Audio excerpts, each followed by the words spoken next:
Ladies and gentlemen, it is showtime. Please enjoy the show.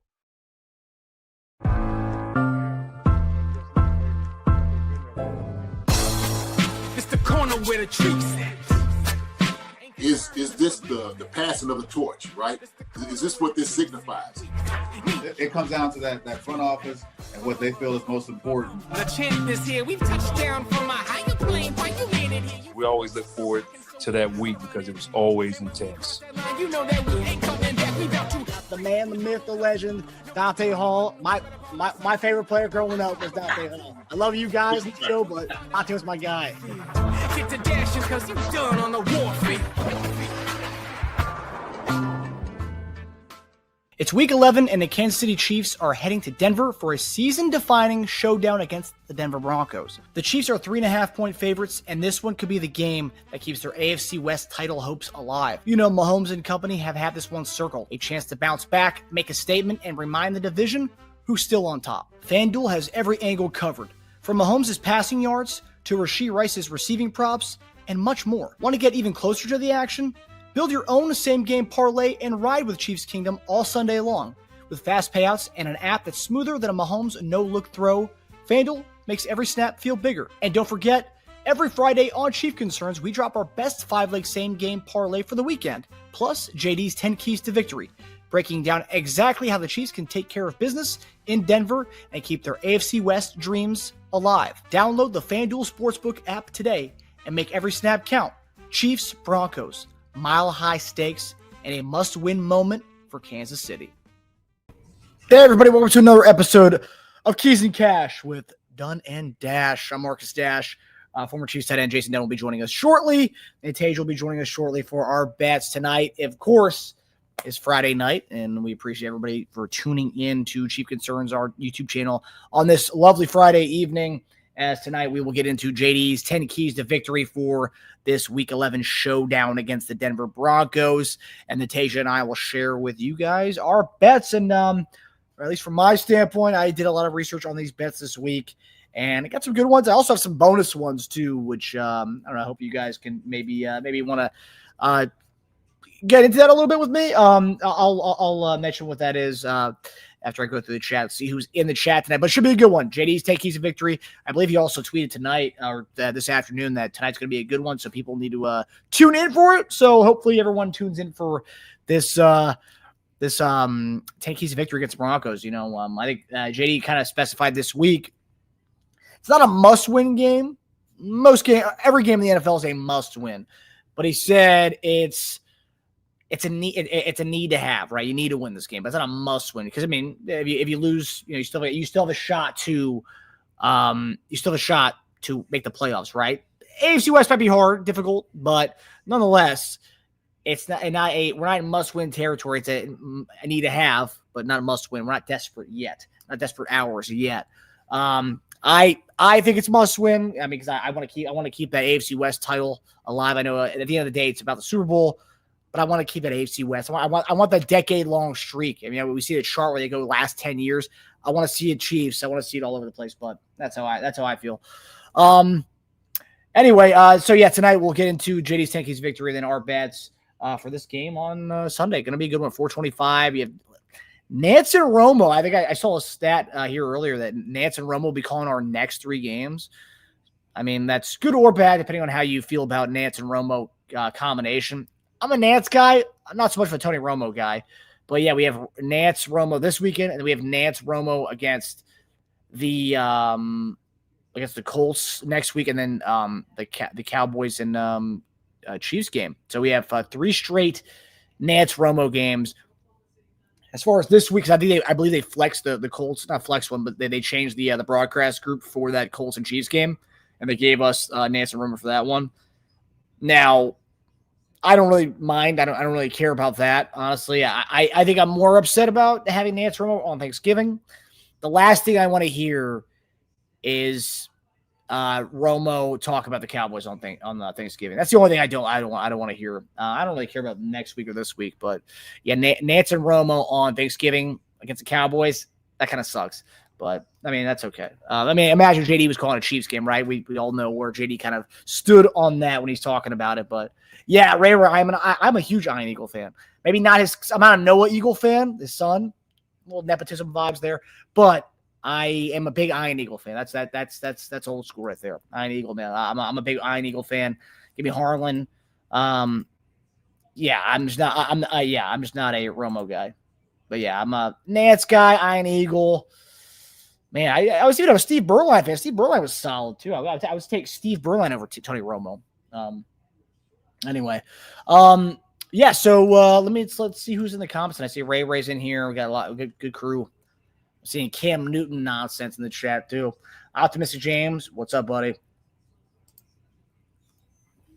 Will Moneyman Teja. Will is Teja's a hype man. I think Teja pays this guy under the table. I have to imagine Teja pays this guy under the table. No one's that big of a Teja fan. And I'm his a lifelong brother, right? No one is that big of a Teja fan. Will, he must be paying you money. I don't know what it is, man. I don't know what it is. Andre Chanel, what's up, Andre? Hope you're doing well. Who else is in here? Witchy Hall, the best. We love you some Witchy. We love Witchy. Andre Chanel, Cam Newton said Nick's going to outplay Mahomes. I mean, at the end of the day, these ESPN shows, it's all, clicks because guess what? I mean, it's a huge hot take. Cam Newton says Bo Nix is going to outplay Mahomes. I also think Cam Newton's got a little bitterness. He's not a big fan of every time I hear him talk about Mahomes, it's usually never in a positive light, not fully. So it's kind of sour grapes there. I think he's upset that a guy's already surpassed Cam Newton's career in his first 8 years. I mean, first 3 years, he already surpassed Cam Newton's career. Let's be honest about that. Will need Teja's money picks, JD's keys victory. And just skip it over me, huh, Will? That's nice. Love you too, buddy. Linda Hunter, hello, everyone. Cole Kelleher, my guy Cole. I never thought I'd say this, but this is must-win territory. I mean, like I said, it's not must-win because, man, we can still lose this game, go 5-5, and still make the playoffs, right? That's what JD kind of said on the show this past week.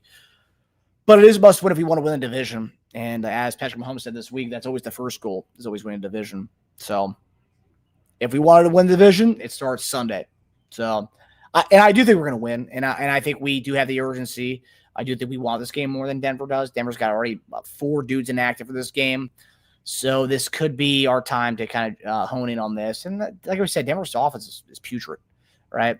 Defense is good, but there's holes. I think Jackson Dart kind of exploited them earlier on in the season, and I think with that RPO kind of game they run, that's what we like to do. And I think we're going to kind of model a lot of what New York did in that game. So I'm with you. And of course, too, let's not forget, Kafka is the OC over there.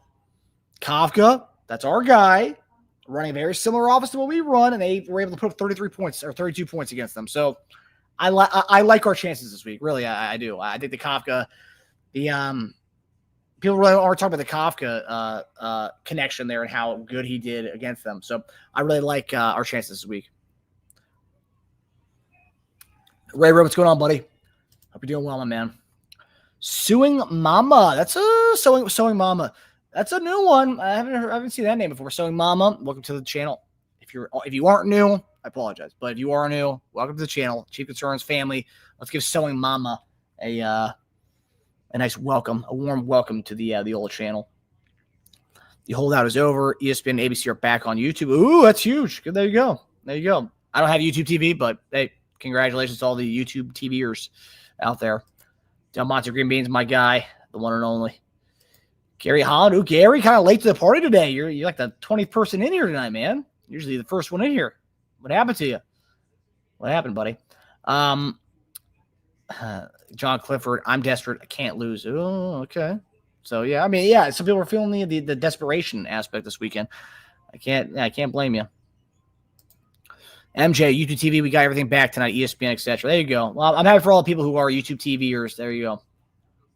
Kevin Harlan, yeah. Kevin Harlan, hey, Kevin Harlan's the voice to that says in the beginning of our episode here, where always talks about enjoy the show. That's Kevin Harlan. So Kevin Harlan, friend of the show, friend of the program, Kevin Harlan. Witchy Hall, YouTube TV is still honoring the $20 credit until December 9th for putting out with Disney. Ooh, December 9th? It's my lucky day.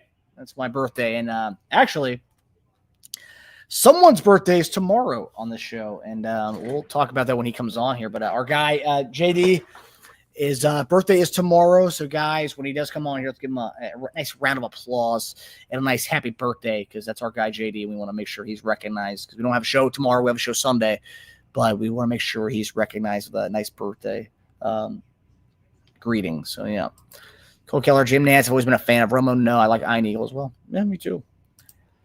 Rather have Romo with Nance than Troy Aikman with anyone. That's true, but I will say, if you guys watched the Dallas Cowboys documentary that came out on Netflix this past couple months ago, there's some sour grapes there with Aikman. Aikman's not a big Cowboys guy. He dogs them every chance he gets. But point taken. Witchy Hall, love you back. Appreciate you, Witchy. I appreciate you. We got Michael Kittle in here, also run the ball. Yep, I think that's going to be a big part of JD's keys to victory tonight. Running the ball big time. And I mean big time. Tailgater, my guy Tailgater. What's up, buddy? What's up, Marcus and Chiefs Kingdom? Chiefs Kingdom. Oh, yeah, baby. Ooh, Linda Hunter. My birthday is also tomorrow. Okay, happy birthday, Linda. So we got JD and Linda. So we got 2 members of the Chief Concerns community's birthday is tomorrow. That's special. That is special. Gotta love that. Gotta love that. And Audrey with a nice warm welcome to our new channel member, Sewing Mama. Sewing Mama. I love that. I love that name. I'm a Sewing Mama fan myself. Yeah, Audrey Chanel, happy birthday to Linda. Will Big JD getting wiser with age? Yes, he is. Yes, he is. I think JD was always born wise. He may be the baby of his family, but that man came out of the womb was wise as heck. We love JD for it. We love him. Wise man, forgiving man, humble guy, the best. JD, love him. Mike Brennan, the Bills, Denver, and Colts games are good measuring sticks games. If Casey doesn't win those games, they are who their record says they are. It's about that time of the season. Ooh, Mike Brennan, bold take there, buddy. That's a bold take. I mean, it's true. The Bills game, yeah, I mean, yeah, I got to say this, though. Here's what I'll say. I would say the Broncos and Colts games are more measuring sticks. That's what I would say. Because Bills, we had this weird thing with them, right? So tit for tat. They just lost to the Dolphins. They lost to the Falcons. They lost to really bad teams. All of our losses have come against good teams. Take out the Jags game. But all of our losses have come against good teams. And I guess I would say is, if we lose to the Broncos, I think that the Broncos and Colts get more measuring sticks because both those teams have shown consistency this year of winning games they're played in. That's why both of them have, 2 losses on the season. So Sunday's a big indicator. I would say the Bills game, not so much, but I would say Sunday is an indicator as well as the Colts game the following week. Those are the indicators measuring sticks. So I agree with you. Bills game, I'm going to write that one off. I don't say that as an indicator. But I would say Colts and Broncos are definitely indicator games because those are 2 teams that have played anybody they've beaten pretty much everybody they played. So yeah, I'll give them that. And even Colts, you can make the argument they lost to the Steelers, right? So are they? They're not world beaters themselves, and the Steelers look like crap. I would just say the NFL this year is so weird with the parity. Everyone's neck and neck with each other. Everyone. I mean, any given week, it really is. This week more than most year. This year more than most years. It's really any given Sunday, really. I mean, the Browns beating the Packers, Panthers beating the Packers, Steelers beating the Colts, Falcons, Dolphins beating the Bills. I mean, it's just so up and down this year. The Jags beating us, the Texans beating the Jags. I mean, it just tells you, this. It's interesting that the NFL, the talent's all over the place. Every team's got it. So, it's any given Sunday thing. And I'll take the team that's more experienced, the team that wins consistently, like the Chiefs, over most of these teams. The Broncos this week, I mean, hey, they were this close to losing the Raiders last week. And I'll say this. I can't say that as a Chief fan. We went through a whole season of it last year. We were this close to losing everybody besides the end of the season, right, in the Super Bowl. But we were that close to losing a lot of these games. So I guess I'll say they're winning. They're winning. At the end of the day, it's all that matters is the dubs. But they're winning ugly. And I gotta say, their offense doesn't look good. And at least with us last year, it never happened. But it was more let's wait. Mahomes will get it together because he's Mahomes. No one's really saying that. You can't say it with the Broncos because Bo Nix, just wait. Bo Nix is going to be Bo Nix. I mean, no one knows Bo Nix is, right? He's only had 1 year. This could be what the Bo Nix we're seeing right now. That could be Bo Nix. We know what Patrick Mahomes is, so we know at any point, We just wait. He's going to turn it on at some point. The magic's going to come. What's the magic there with Bo Nix? We don't know what the heck that is. It may never even come. But the magic, we might have already seen the magic for Bo Nix. So that's why it's like a little different, right? Last year, every game we were waiting for Mahomes had his explosion. Bo Nix, what are they waiting for over there? Just him to be good? I mean, I don't understand. So it is a little different when people try to compare the Broncos this year to the Chiefs last year. It's a little different, just because we really don't know what Bo Nix is. Bo Nix could be just a bum, So that's my take on it. But let's talk about the inactives today. Pacheco out Sunday. Like that was kind of weird. Everyone thought that was going to be the thing. So Pacheco's out this weekend. Kareem Hunt season. Kareem Hunt, potentially Brashard Smith season. I'm excited, man. I really am excited to see what Cole Keller. I was a Bo Nix fan when he was in college at Oregon. Kind of sucks he's in our division now. Honestly, if the Bo Nix we've seen this season so far is in our division, I hope the Broncos keep him as long as possible. I agree. I like Bo Nix in college. I think we're seeing limitations here in the NFL already with him. So I hope the Bo Nix we're seeing this season is the Bo Nix we get forever, and I hope the Broncos stick around with him. I mean, the guy was getting booed at his own stadium last week. The Broncos fans wanted him out. And there's a lot of speculation here saying depending on how they finish this year, depending on how he looks, there's potential Denver could maybe take a quarterback in the early rounds of the draft next year, between rounds 1 and 2. And that tells you that he's not the guy. So that's interesting. But yeah, I was a Bo Nix fan in college. He was solid at Auburn. His first year, he was solid at Auburn. It was y'all must not have followed him at Auburn. Yeah, I mean, it's the SEC though, right? I mean, not really a fun offense, not a creative offense. They have a creative offense in Oregon, and he was able to kind of, look at all the quarterbacks who come out of Oregon, right? Dylan Gabriel, who looks like poop in the league right now, he was solid at Oregon.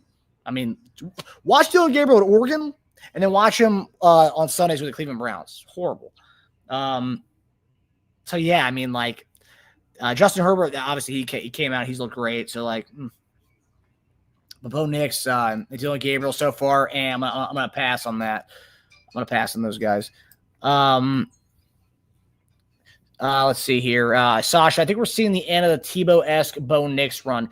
Even Tebow went on a 6-game win streak until D corners changed for a college threat. Yeah, you can definitely see that. Tailgater, Donkey fans been talking slick this week. Yes, they have. They really have been talking slick this week. A few punts are on the fence by the Chiefs. They're not sure which team is showing up. Linda Hunter. I mean, yeah, I mean, we don't know. But I will say, I think the NFL, the NFL.com, like insiders, I think all but maybe one picked the Chiefs. I mean, everyone's kind of backing the Chiefs this game. I think at one point the spread went from 3.5 to 4.5. And now it's back to 3.5. But I'm pretty sure most people are picking the Chiefs in this game. I think everyone's kind of betting on the Andy Reid bye week effect as well. Auburn's probably why Cam's saying the Donkeys will win. Yeah, true. But I will say, guys must feel differently about like the quarterbacks used to play for their team now, right? Because everyone's transferring. The guy didn't even finish college at Auburn, so like, how's that even like? I don't know, with all the transferring going on, you're going to miss out on a lot of like the nostalgia and the mystique of being at a program for your entirety. And I'm for all these guys transferring and getting whatever they want. College has been making money off these kids' backs for a long time. So I'm happy all these guys are doing it. But I guess I will say the transferring is going to loosen the mystique of staying at college for 4 years, because like, Bo Nix was there for a couple of years, and then people are going to remember him at Oregon because that's where he came out, and that's where he had his best statistical year out of Oregon. So yeah, ponies need to be taught a lesson, attitude adjustment. I agree, wholeheartedly. I agree with you, Will. Sasha, Bo Nix is the next Taysom Hill. That's a bold take.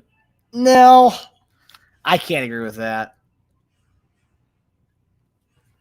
No, because Bo Nix isn't. I mean, you can never put him at tight end or fullback, so like he's not gonna be able to that. He's not that physical. Bo Nix is a better ball. Has more touch on his balls than Taysom Hill does, or did. Yeah. I don't really see the Bo Nix to Taysom Hill thing. I mean, if you're saying he's going to get yanked early in his career like Taysom Hill did as quarterback, for sure. But I think Bo Nix is going to have more of like a he'll be a quarterback that bounces around the league a little bit as a backup, and he'll make some spot starts. Potentially even see Shanahan pick him up, and he looks good as a backup for a couple games, and then hey, maybe he gets the nod. I don't know. I could see a Darnold situation too with him, but like the arm talent's not as good as Darnold's, so I don't know. But yeah, not Taysom Hill, but maybe more like Zach Wilson kind of career where he just bounces around the league as a backup and gets spot start somewhere. I can definitely see that. Again, it's still early. I don't want to like pretty much project and predict where this guy's going to be, but like this year is not a good example, right? It's year 2, right? And we're seeing the two different sides of things, right? You have one side, you have like Drake May. Drake May was phenomenal. Like is phenomenal this year. Last year, again, different system, but Drake May was like, it was okay, but it was very up and down. But we're seeing the second year. No slump here. He looks fantastic. And then you see Bo Nix look decent. I mean, there's still some growing pains there last year, but then we're seeing from decent to like bad. And then CJ Stroud, first year looked great. Sophomore year, slump. And then we're seeing the slump ever since then. So it's kind of like one of those things where it's, but Drake May is kind of the outlier in this whole thing. So, yeah, we'll see what happens to Bo Nix, though. I'm curious. Michael Kittle, Bo Nix was awful against the Raiders. Bo Nix was awful against a lot of teams. Yeah, he's been not good against a lot. I mean, and the thing is, he was awful against the Raiders. He was also awful against the Jets. I mean, these are teams that they don't have the best defense. And we saw the Patriots kind of do whatever they wanted to them last night. So I'm not really high on the Bo Nix, man, because he's not doing it against good defenses. He's playing badly against bad defenses, which is the weird thing with the whole Bo Nix situation. So yeah, I think I see our guy. He's not ready yet. Our guy JD is getting his setup. Our birthday boy JD is getting his setup down. Again, guys, when you see JD, make sure you give him a birthday greeting, a warm birthday greeting, because our guy. He's the birthday prince, the birthday king around these parts. But yeah, I'm excited for this weekend. It's gonna be a good one. And I think it's funny. JD said on our show this week that it wasn't must-win territory, but then when Tony Gonzalez was asked about that same question last night after the game was over, if it was must-win territory, he gave the same answer. He said it's not must-win because they can still make the playoffs without this game on Sunday, but it's a need-to-have game, but not a must-have. So I do like tight end, man. The like-minded guys, been in the locker room for a long time, and they both have the same thoughts on it. I love it. I love it. The TD and JD duo, man. Who else is in here? What else you guys got? So yeah, I mean, look at the injury report for this week. I mean, Worthy popped up on the. So we had our show Wednesday yesterday. Xavier Worthy pops up on the injury report, the ankle injury. He's going to be good to go. It's one of those things. He's had the ankle thing kind of all season long. Him being limited on Thursday wasn't a big deal to me. He's been kind of playing through that all year. I remember that weird thing where he was on the plane and it swelled up while he was on the plane, like a Saturday night. And he ended up playing in that game, but he just had the ankle thing. So nothing to be worried about. And obviously he practiced in full today, so he's good to go. Carl Loftus is good to go. And then we'll still see about Josh Simmons. Josh Simmons is going to be the guy on Sunday. Who knows? If I had a bet, I am a betting man. I'm willing to bet that Josh Simmons is the starting left tackle on Sunday, as we projected this past week on Chief Concerns. JD said that is the guy that is your left tackle. So I do think that. Now the other end, the Broncos, man, their injury report, woof. Not the best, and now we're starting to see that the J.K. Dobbins thing is kind of it's pretty serious. I would say, I think they're saying that he might go to IR. And the crazy thing to me is when teams are searching to put a guy on IR, I don't know what's taking them so long. They said last week that he's probably going to IR, but now we're still in the same situation that he wasn't. And they played an early game last Thursday, so they could have easily put him on IR right after that, but. Yeah, they're worried about something with his foot. And RJ Harvey, they drafted him early. this is his first game. I don't know. They're a scary first game to go up against the Chiefs. So, yeah, but their injury report, tight end Nate Atkins is out. J.K. Dobbins is out. Jonah Ellis, outside linebacker, is out. Alex Singleton out with the testicular cancer that he had last week, that he got removed last week. And Patrick Surtain is out. So a lot of guys are out. And again, every team's dealing with injuries to a certain degree. But, this week they had a lot of guys out and against us. And we had a million guys on our injury report as far as guys who had something, but it was full.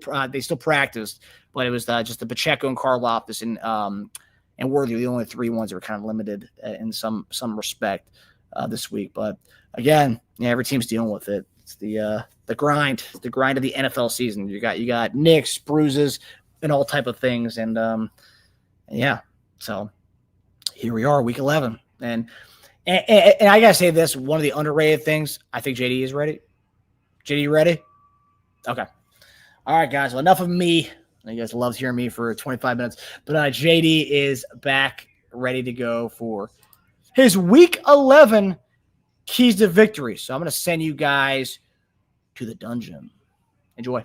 Lock in, Cheese Kingdom, Jason Dunn's dropping dimes. 10 keys to victory is football time. He's been in the trenches, he's battled the best.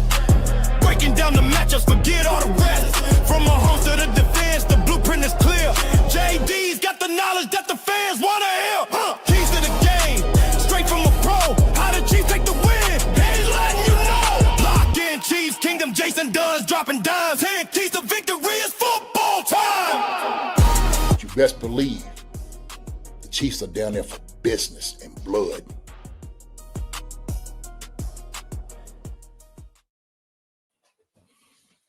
Good evening. Good evening. Welcome to another episode and segment of Down in the Dungeon with JD. Okay, this is the keys to victory. If you've never been here before, I tell you what, this is going to be a treat for you all. Oh, thank you all for happy birthday wishes. I appreciate that so much. I am flattered. I am humbled. Thank you so much for all your love, your birthday wishes. My birthday is tomorrow. I'm looking forward to an amazing, amazing weekend coming up. So tomorrow, hey, I'm going to enjoy it. So look, y'all making me blush. I'm trying to be a little bit serious in here. Y'all keep hitting me with these happy birthdays. Oh, man, y'all are amazing, amazing people. Thank you so much for it. Well, I tell you what, since it's going to be my birthday weekend, I'd say, why don't we just go ahead and start my weekend and finish it off on Sunday with a bang, with the win. And so we know we got Denver Broncos. Okay, we got those donkeys, right? Got those old donkeys that we had to deal with. And I tell you what, it's one of those places that I absolutely hated to go play. Couldn't stand Denver. Could not stand it. With the altitude, back in the day, they used to run that little horse out when they would do things all the time. And when they would score, couldn't stand it. Could not stand it. And I tell you what, I can't stand it to this day. I just can't. Just something about an orange does something to me. Orange is like one of those, it's good if it's fruit or, obviously if, as a color in itself, it's okay. But some orange things I don't quite like. I like a little gold here in my basketballs. It's good orange, right? Good orange. But orange uniforms and stuff, you gotta be kidding me.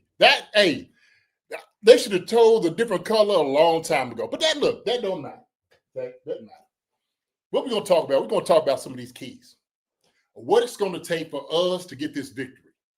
First and foremost, let me say this. It was important for our guys, Andy and Nagy, and the fellas, to get back into who they are. When you take the bye week, you assess all the things that you did wrong, all the things you did right, and you try to build on, okay, to be better going into the second half of the season. Now, ended it at 5-4 before the bye. Somewhere we didn't want to be. We didn't want to be there. Matter of fact, I think we were sitting there, if my estimation, I think I had us maybe 2 losses. I was thinking that might be 2 that we'll give up before the bye. But we ended up giving up 4. We actually probably shouldn't have gave up any. There's like no team blowed us out. It wasn't like somebody was sitting over more superior than us. If anything, it was our mistakes. We shoot ourselves in the foot. It wasn't really what other teams did to us. It was what we did to ourselves. And so when we talk about moving forward, okay, it's all about refocusing. Let's refocus on what is important and what we need to do. And you heard from all the stars. You heard from Andy. You heard from Patrick. You heard from Travis. You heard from Chris. You heard from all these guys talking about what it is that they need to do to move forward. And we all need to adhere to that. See, in this kingdom, it's been a lot of like, skies falling. Oh, my gosh, they're not going to be able to make the playoffs. What's going to happen? And, oh, my goodness. Well, sometimes they got to lose. At one point, they got to stop the dynasty from happening. They're going to make the playoffs. That's baloney. Guys inside there don't think like that. They don't. And I tell you what, like Marcus said, my boy Teja, I didn't get to see it on Thursday night, when they asked him, is this a must-win game that you have to have? Are the Chiefs so much on the ropes that now they look for, 4-leaf clovers and horseshoes and rabbit's foots and, throwing things up to hopefully they're going to win a game and make the playoffs? No. No, sir. No, sir. See, when you champions, you set a standard in the NFL or wherever you are. It don't matter if it's NFL or any part of your life. You got a standard that you set. You can always get back to that. You don't think about the other things that don't happen, the other things that you don't achieve. You think about all the other things that it took you to get there in the first place. That's how we have to go. That's what we need to get back to. It's all about refocusing, right? Refocusing. So let's go through some of these keys of victory, okay? Hey, first one I put up here, right? Starts at the top. Yes, Andy. Hey, Andy. Starts at the top. And what does that mean? So when I'm sitting there saying starts at the top, when I say starts at the top, this is exactly what I mean. Andy has to make sure these guys come out here. Let me put this like that. I'm sorry. He's got to make sure that these guys come out of here. They are prepared. He has a game plan to put guys in the right position. Okay? That's one thing he didn't get to do the first half like he thought he should have. When Andy's reflecting, and this is how great Andy is. See, Andy's already sitting back like, man, we 5-4. I know I didn't put guys in position for them to make plays. I know I didn't. Okay? But now, Andy, right here starts at the top with you. That's putting in a game plan that you know schematically is going to work. Not just against the Broncos, but we're talking about everybody else we play. Colts, Texans, Colts, the Broncos again. We got, we said the last game of the season, we hope to cruise on that one. I think we will, okay? And then we got the Chargers. Got them jokers again. But those are the guys I think in Tennessee that I didn't even want to name him. Didn't want to name them jokers, right? So it starts at the top with Andy. So the number 2 thing that we have to do, hey, I said this. Welcome back. Welcome back. Welcome back. Welcome back. Yes, Josh Simmons is here. Yes, Josh Simmons is back, baby. He is. Hey, welcome, Josh Simmons. Hey, O-line challenge this week. All right? Andy's up there playing coy. I don't know if Josh Simmons going to play. We got to check him out and see how he is. And well, we don't quite know. Tongue in cheek with a lot of the people, right? Because Andy don't have to give away his whole game plan about what he's doing, right? Let him still think that Josh Simmons not coming out. Let Benito and all those guys thinking it's going to be an easy task. And guess what? Next thing you know, that big joker's right there lined up. Okay?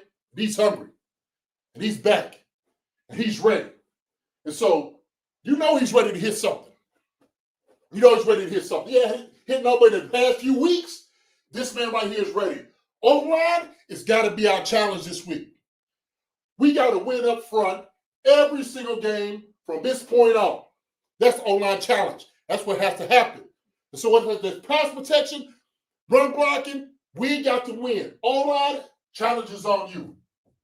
I told this. I said, when you look at our run blocking ability, the grades on PFF, right? We don't always hang our hat always on PFF, but we don't grade out there well in run block. We just don't. And so a lot of people was putting on the running backs. The running backs not doing their job, and we need to just get rid of, scrap the whole people, and just get them up out of here, stuff like that. Malarkey, bogus. Right here, we see, hey, sometimes it's on the O-line. It's about them opening up the holes. We should have to have a back that makes 3 or 4 people miss. We should have to do that. And guess what? Our backs have done it. They made people miss in the backfield or in the hole. They've done it. They've done it. So it goes right here, number 3. Who's going to step up in the running game?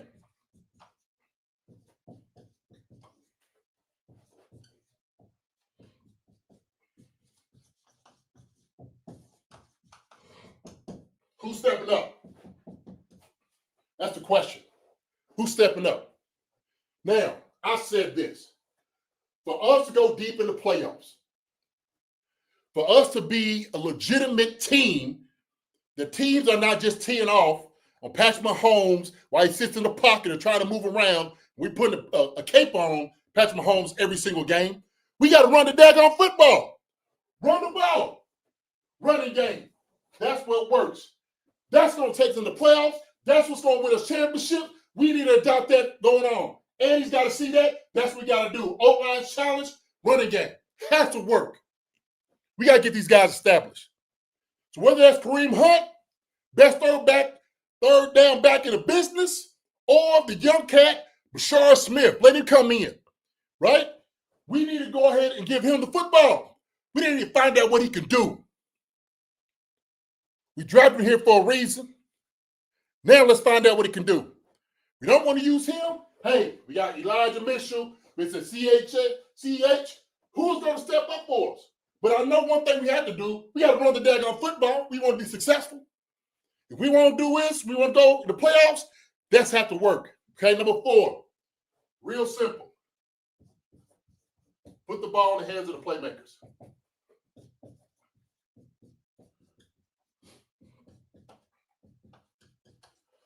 Playmakers. Who's that, JD? Who's the playmakers? Oh, man.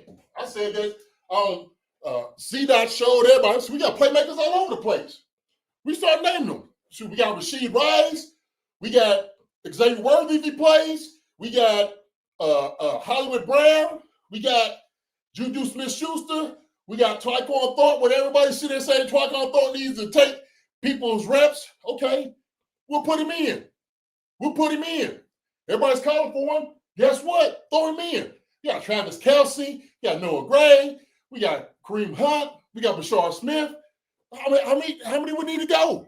We got plenty of playmakers. But what we have to do is, it goes and starts at the top. Same thing, getting the ball in the hands of the playmakers. And that means running the plays that we know is going to be successful. We don't have to always take shots. You take shots when you set it up to take shots. And then sometimes you just got to take a shot because you sit there saying, my guy's better than your guy. My Joe is better than your Joe. And guess what? We got a whole lot of Joes that's better than guys over there on the other side. Patrick Teja is out. We have to worry about that. So who's over there and looking over there and shaking up? And I said this. If he ain't laced his shoes up and he ain't wearing ice hat for the game, he's going to get torched, baby. We're gonna go after him. That's what we're going to do. Number 5 thing we have to do. Hey, time to get real.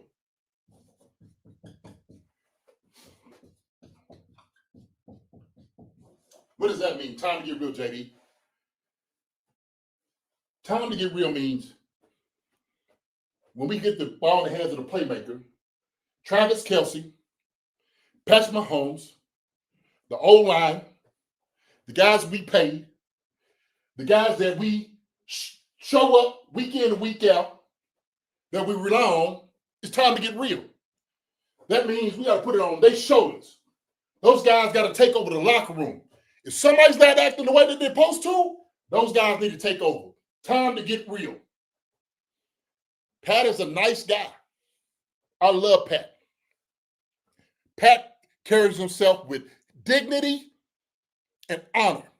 That's what Pat does. But now it's time for Pat to get in somebody's tail if they ain't doing the right thing. And it's okay for him to tell them that. And I know he will. I know they will. Right? You got a young team around you. But it takes those guys to get real.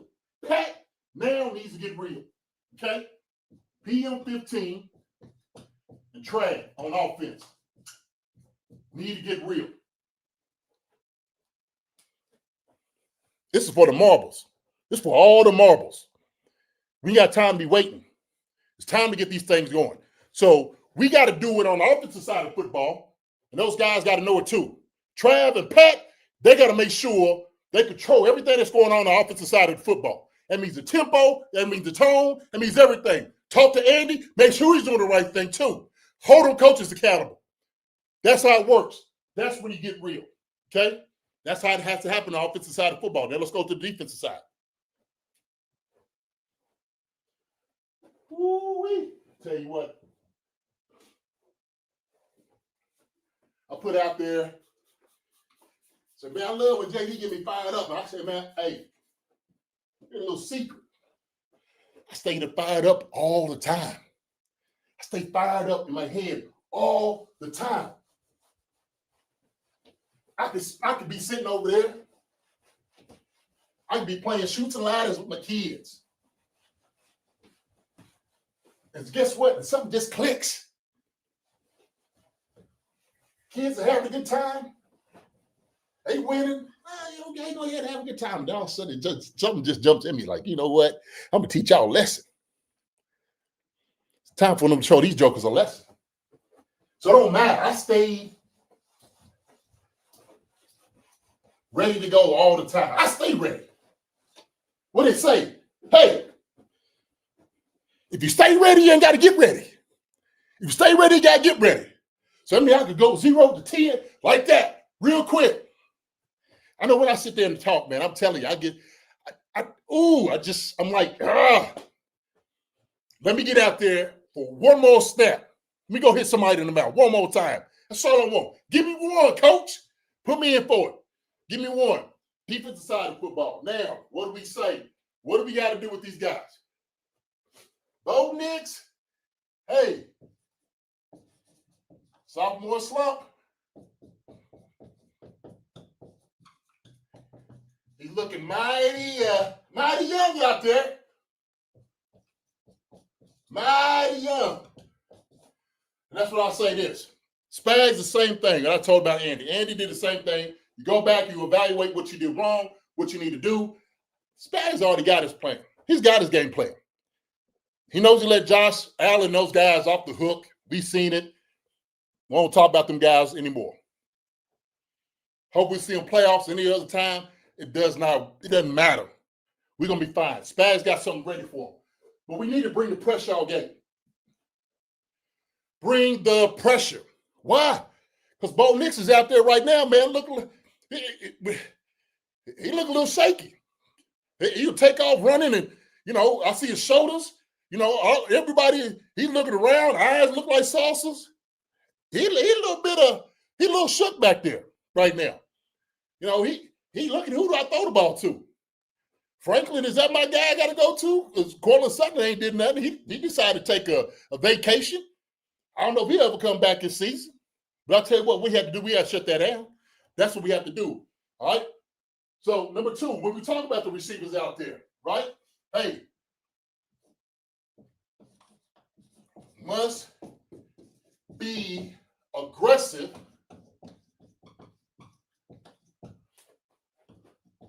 on the outside. Must be aggressive outside.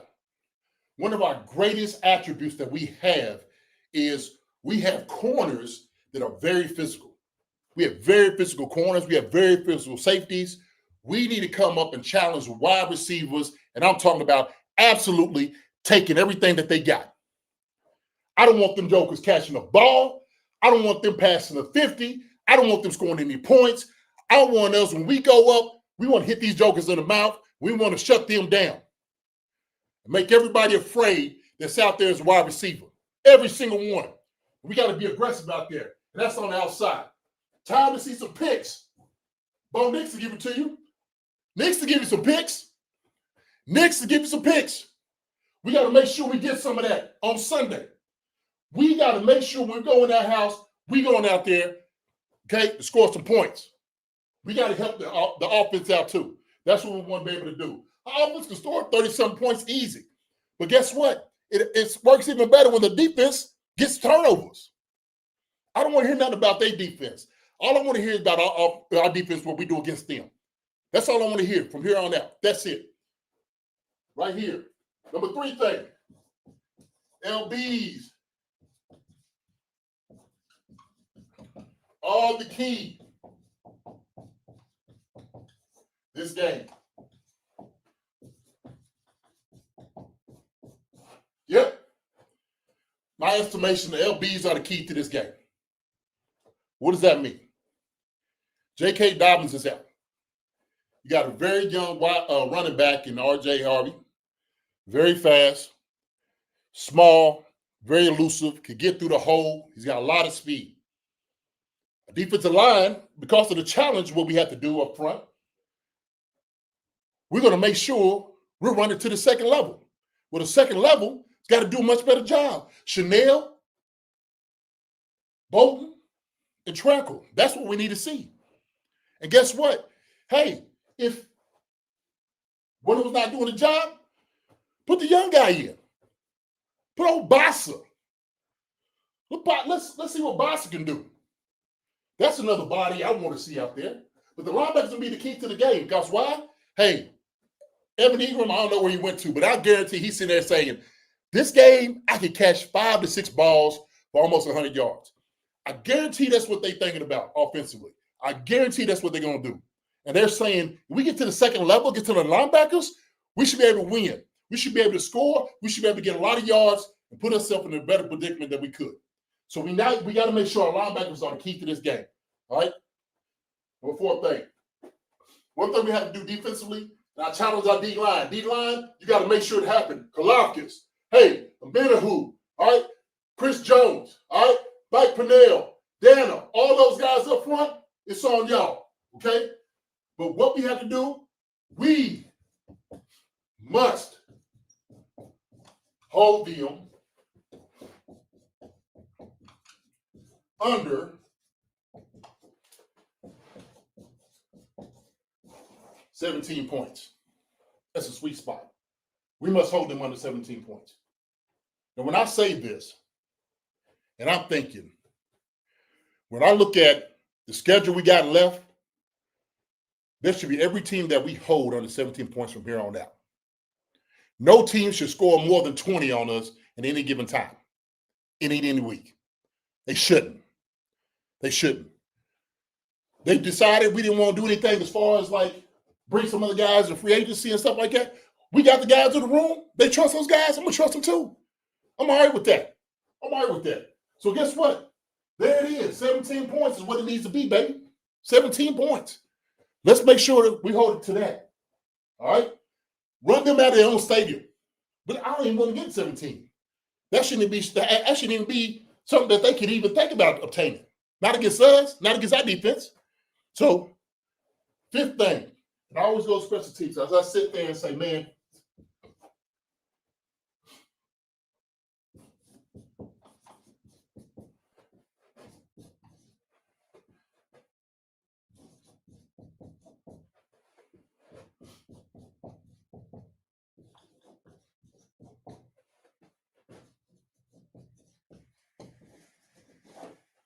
time to get the most out of the guys. What do I mean when I say that?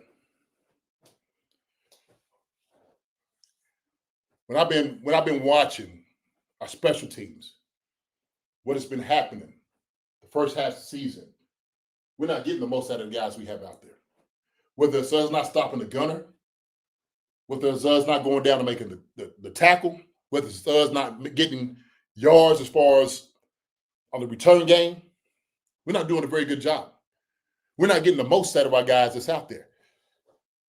Harrison Buckner decided to turn around. Thank goodness.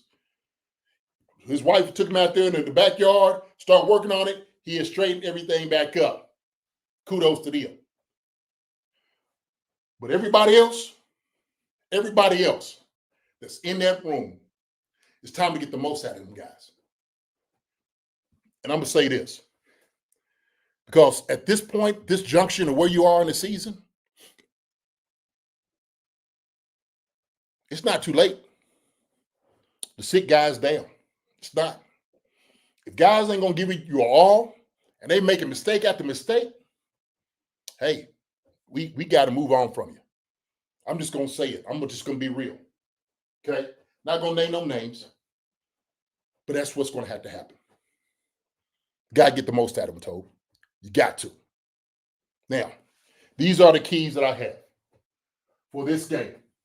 But a lot of these keys can be applied for the next games going forward. Okay? This is a mindset as far as what our assignment has to be, what our effort has to be, and what we had to do as far as our mentality going forward. Now, let me say this.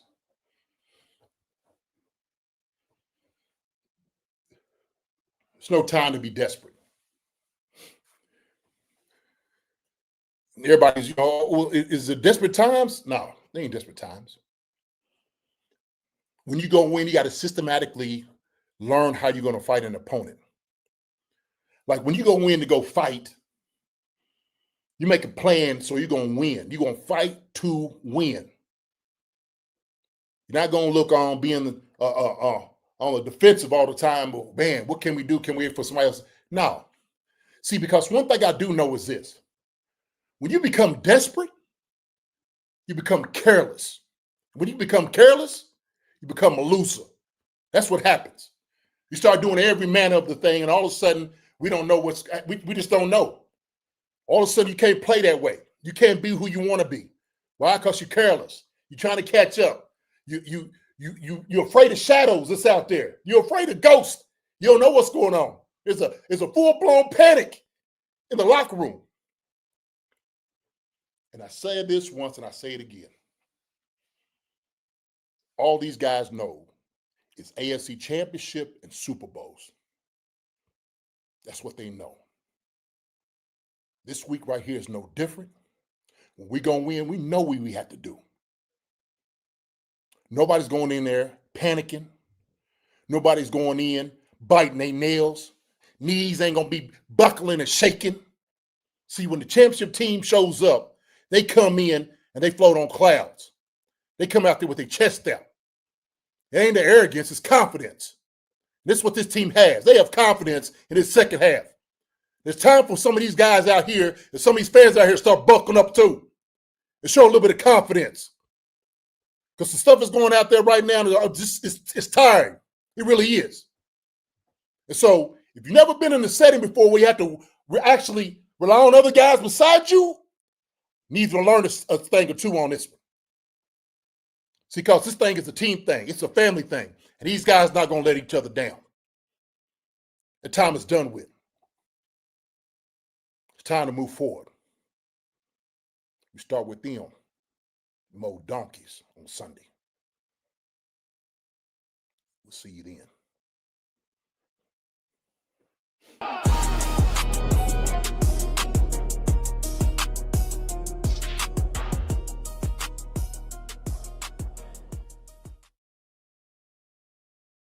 Well, if I'm coming away from anything from that one is one of the lines of the year is Knicks will give you picks. That's not, I mean, I hear a lot of Knicks rhymes and stuff, but that was the first time I've heard that one. Knicks will give you picks. I love that.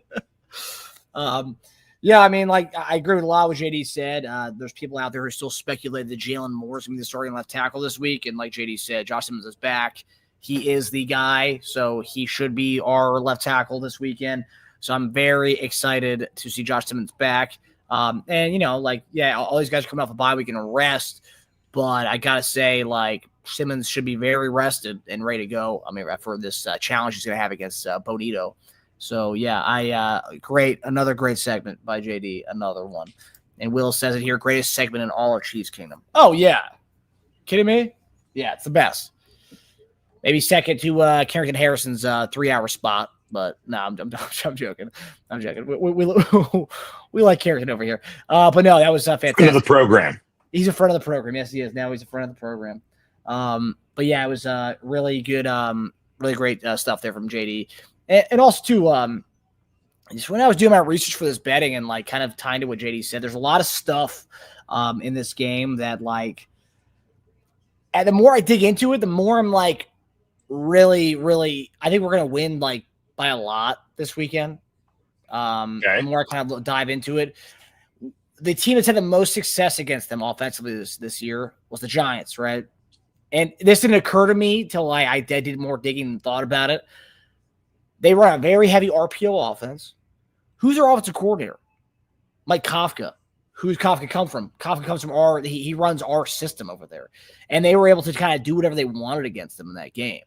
And I think it didn't occur to me when we did our show on Wednesday. I was like, oh yeah, Mike. I just kept talking about the Giants game plan, but I didn't really think about Kafka's the guy who runs that offense over there. I know Dayball's the head coach, but Kafka's the one who runs that offense. And I'm like, oh man, like that's a team that put 30-something points against them. And now they're playing us, the real team that Giants offense is based off. So I didn't really think about that till today when I was doing my bets, and then JD's kind of keys to victory there. I was like, yeah, like I really do feel like our offense is going to be something this week, and so like I'm very excited for this. I think our guy JD, there he is, JD, another good one, man. The birthday boy, the birthday prince. That was another good one, man. Happy birthday, happy early birthday, man. Appreciate it. Thank you so much. Happy early birthday, man. Thank you, man. Appreciate it, Teja. Thank you. Like 33, 34? It's somewhere around there. Somewhere like that. Good. Yeah. After I got past 25, I stopped counting, so I just yeah. It is. You don't know. So I just know we live in life, we enjoy life, and we feel great. It's like PFF. Who cares about the numbers? Who cares? Yeah, what does number really tell you, right? I'll tell you everything. I care about I care about my age. I care about PFF numbers. It's like the theme of the week, JD. Like we were talking about analytics on Wednesday, and JD was like, "Those numbers out the window." Yeah, look. There's a space for them, right? I get, why you have them. And we were doing analytics back then when I was playing. We had one, Darwin Wallace. Darwin Wallace, we used to call him Rain Man. And Darwin Wallace would come in with this stack of predictions, percentages, and whatnot. And I'm just like, hey, man, like, this is some good stuff right here, right? And so we would say, let's play on the percentages of certain things. But then we also realize there's certain things you just can't quantify who teams are. You just can't. And so we can be, like I was saying on Wednesday, like, we can have some efficiency here and there. But then all of a sudden, if it doesn't bear out to, what we want to get a touchdown based off of, our efficiency per play and all of that, great percentage to get there. Does the results actually add to that as well, right? Are we sending the finished product? That's the problem.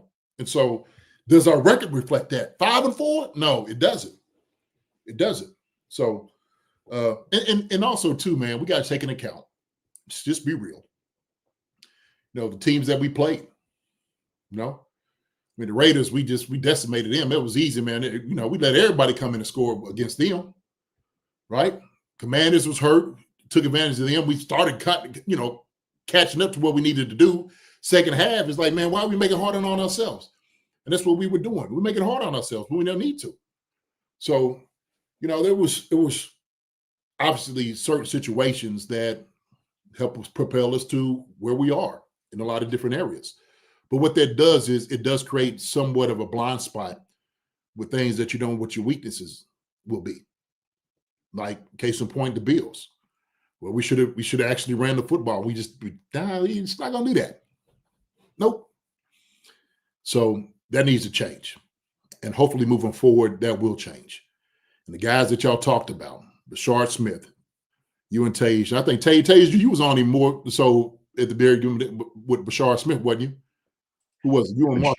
The draft season? Yeah. That was my guy I put up for the show. We did the running All back right, episode. Marcus's guy. Yeah, Marcus's it was. got a shrine. No, that was a guy. I put him up when we did our two. We did our two players that week. I think I mentioned that Chris Jones called him the Gibbs of this draft before you did that, though. I don't know about that. Yeah. Chris Jones called him that? I'm sorry, Chris Johnson, CJ2K. That's right. You did actually. You did let me know that. I was like, I didn't know Chris Jones was a big fan of him. No. Well, Chris Jones only interested himself in other D tackles. Oh yeah, usually former Chief D tackles. Oh, geez, I love them guys. To get it back. Yeah. Brashard Smith never played D tackle for the Chiefs, so Chris Jones didn't mention him. Hey, Frank Clark is available. We need to get him back here. We need to get Frank here. Yeah. And Frank's looking at the TV like, huh? What? Bring Neil Smith back too while we're at it. Oh yeah. Well, he didn't play with him, so maybe not. No, I know. A former Bronco too. Double duty. Thanks, Jeremy. Appreciate it, brother, for the birthday wishes, man. Everybody's just showing so much love, man, out here. JD, do you ever think the bandage on the nose ever kind of come back? That's gotta come back at some point. Oh man, you know what that was, Tej? A lot of that was just marketing, and what they would do is, I could say this now, but they would bring it into the trainers and say, hey, look, we're trying to get this product out there even more, that you can breathe right, even open up your nasal cavity, and guys want to breathe right, and it helps you. And so guys will start wearing it. And I'm sure there was in some contracts, I'm sure guys signed some money to wear these things out there and got money for it. I'm certain of it. So, but didn't Neil Smith, I thought I remember him wearing like, he did. Yeah, Neil wore the little the nose thing across. I thought he wore like a Band-Aid on his nose. It could have. I thought it could have been. Could have been some, I don't know if it was just tape, regular tape, but all those things were just to open up your nasal cavities, even more, more oxygen to you. So, but that was the whole breathe right, all of those. It was completely, I would say, a marketing thing that they was giving the guys. I think I wore one in one game. Oh man, this thing didn't do anything. Just an extra thing to have on my face, and I didn't want that. So, it's like, it's like it don't help. Breathe right strips, like Jazzy D. That's it. Yeah. Oh, it's hilarious. Bart Chavez, a new name here. Bart, JD, give us your analysis, please. Bart, I don't know where you are in the episode right now, buddy, but JD just gave a 20-minute analysis of his keys to victory. So go rewind and go to that. You'll definitely enjoy that, buddy. Yeah. But welcome to the channel. It's a new name. Yeah. Appreciate you, Bart, coming in, man. Quick analysis, man. The thing is, we just got to attack these guys. We got to attack the pass rushers. Benito and those guys, we got to run straight at them.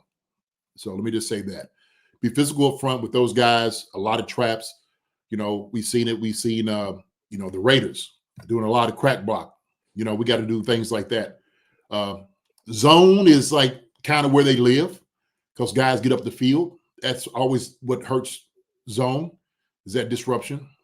If guys get up the field on maybe like, man blocking or gap blocking, you could definitely do some things as far as to get up through the hole. So, but it is important. The game's going to be won right up front. So Neil Smith in particular cut his nose in a game and had to wear a Band-Aid over it, and then he just kept it because he liked it. Okay. And then he even had I didn't know this. This is great. He even started he marketed his own autograph bandage line. What? Really? That's great. This is an article from 1994. Bless the internet, man. That's great. Awesome. Yeah. There you go. Welcome, Bart. So I guess it's about the same thing with Nelly. Nelly, when he had the Band-Aid, and everybody. Yeah, that's right. Yeah. But everything comes back around, so I just figure at some point Someone's just gonna do it, and then it'll be like a big fashion statement. You make multicolored ones and all kinds of like put a message on it. You know what I The mean? different Like, color ones, yeah. It's trends, man. I figure that'd be distracting though to have it there. You'd be like, like especially if you have like writing on it or something. I don't know. It is weird like that. I remember Reggie Bush. He was one of the first ones to do the eye black with like having something on him, like having a print on him. Like I know he had his area code on his eye black. Did he? Yeah, he had 619, one of the areas in California. But like I haven't seen anyone do that ever since. And I remember when I was in high school, like shortly, like a couple of years later after that, I remember like that it was banned. You couldn't have any eye black that had any writing on it. They didn't want any writing on the eye black at all, which is a weird rule to have. Yeah, I think they started doing that too in the NFL, like outlawing it. Certain things. I don't know. Maybe some guys probably didn't think it was cool anymore, right? It's like, yeah, it's like a couple year fad. Mm-hmm. But all right, so let us get into our bets for the week. This is going to be fantastic. I really like my bets this week. I know Teja, I'm sure he does too. And also, I got to say this. This is I'll get into it when we get into the bets. But here is our bets from pre-bye week. So we haven't gotten to get a chance to go over this yet. So Teja, a miserable 1-5. That's a season low. That was a bad one. Then I went 3 for 5 in ours. Kareem Hunt. If they just ran the ball with him, he would have gotten his 60 yards. Money line. If Chiefs winning, I don't know if that would have changed anything if they kept running with Kareem, but maybe it would have done something. And then Teja, you know who missed worse than me? Who? The Chiefs. What do you mean? Oh, just And not winning. They were awful. Yeah, no, not winning. No, they got their freaking asses handed to them. So as I went, the Chiefs win. I guess we were really off that day. Yeah, I mean, but you know what though? I got a bye week. We There you game go. planned. there you go. We settled in. We saddled up, and now we're ready to ride. Yeah. Ride a Bronco. Love It it. is. Love it. but on the season right now, Tage is 24-44. I got a 2-game edge on him, a 2-pick edge on him with 26 out of 44. So, yeah. But as Will says right here, minor setbacks, Teja. Let's get to that money this week. That's right. All right. So, Let's do Teja, it. take us away with your week 11 bets. Let's do it. Okay, so Chiefs winning. This is a must win. This is a need win, whatever the hell you want to call it. I personally think it's a must win. And not because I'm willing to say we're going to miss the playoffs because we don't win or anything like that. If we lose, we're very close to being below 500 at that point. And it's going to be double-digit weeks now. If we lose to Denver, they pretty much have the division. We're coming off a really bad, embarrassing loss. We need to respond appropriately. And we're coming off a bye, which we've been historically money with Reed in general in this history, but Reed and Mahomes. I think those are more of the factors why it's a must-win. I mean, I probably wouldn't be saying this if we had a week 5 bye week and we were coming off going to a week 6, but where we are in the season, I think it does play a difference. It's this late, and we're coming off a bad week, and it's a bye week. I think we have to win. I think we have to win there. Chiefs win. Hunt over 12.5 carries. So Hunt had an extra week to rest. I think we just try to wear down the Broncos a bit. Pacheco out. I think we see a lot of Hunt. I know we didn't see a lot of Hunt last time. I don't think we get the 15-17 attempt game that we've all wanted from a Chief running back this season. But I do think he'll get you 13 at least. I think we're going to have to run the ball. I do agree with you, Marks. I think we're going to win pretty handily. I don't know about a blowout, but enough to have to run the ball a lot. And if you're looking to grind down a clock, I don't really think that's Brashard Smith's bag. Harvey under 53.5 yards. I loved Harvey coming out of school.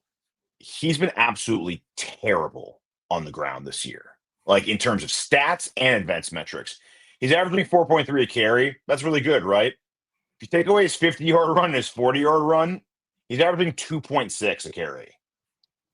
His explosive race next to Zach Charbonnet, His explosive rate's next to Kareem Hunt and Pacheco.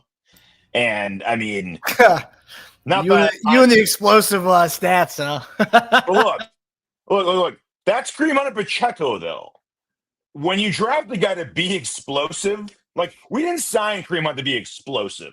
We don't have Pacheco to be explosive. But when you draft the guy as early as the Broncos did to be explosive, like that's supposed to be his thing, and he's got the explosive rate that Pacheco and Hunt and Jack Charbonnet have, and don't get me started on him. That's not good. That's really, really bad.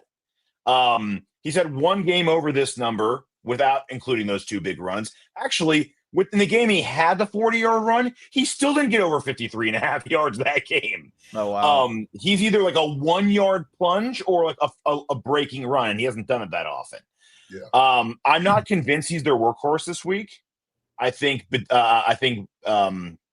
Day gets a lot of carries, more than we think he's going to get. I know they haven't given to anyone else besides really Dobbins or Harvey this year, but that's just because Dobbins has been like their workhorse on the ground. Harvey's been more of their pass catching back.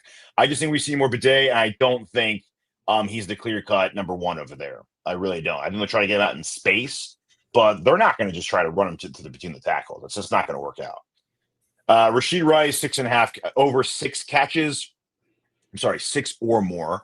Averaging 7 per game since he's been back. Broncos are missing Surtain. Enough said. I don't really need to go too deep, and I don't need to go into a lot of stats. I mean, he's our number one. I think we're going to get him the ball any chance we can. Butker, 2 field goals. So even though they are missing Surtain, I think the Broncos are still a stingy enough defense to hold us to a couple of field goals in the red zone. And I see us taking the 3 instead of trying to be too aggressive on 4th down, knowing that our defense can hold a struggling Knicks down the stretch. And teams are averaging over 2 field goals a game against the Broncos this year. So that's it. 25 to win 202-50. JD, your thoughts on this one? I like the thought process. I do believe Chiefs to win, money line win. I think that's pretty easy. Hunt over 12.5 carries. I do believe he's going to do that. When I looked at, what they gave Scatterboo, I think in what's named up there, who was the other guy they had? Johnson or what's it? With the Giants? Yeah. Oh, Tyrone Tracy. Tracy. Yeah, Tracy. I think there was like 16-9 is what they were running.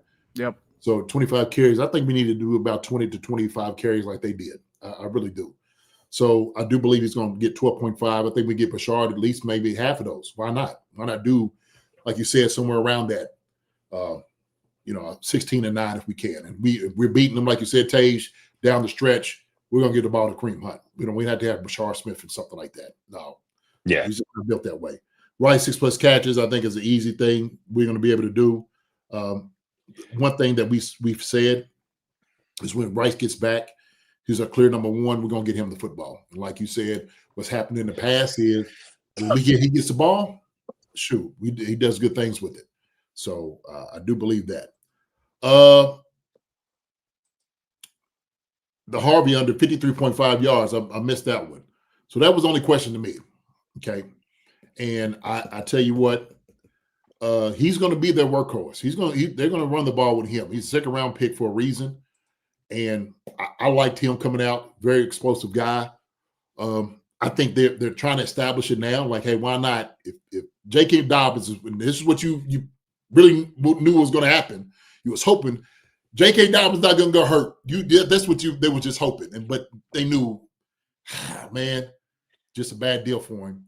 So why not bring a guy in that is, a high draft pick for them and try to get him acclimated? And they might but Sean Payton's going to be Sean Payton. If a guy's running better, if a guy's getting more juice between the tackles, I don't think you'll hesitate to not play the rookie just because it's his rookie. Well, if he's your future, I think that's what you're going to have to do that. I mean, and especially if we're talking if they're a playoff team, it'd be better to go ahead and start developing them right now as opposed to, you know what I mean?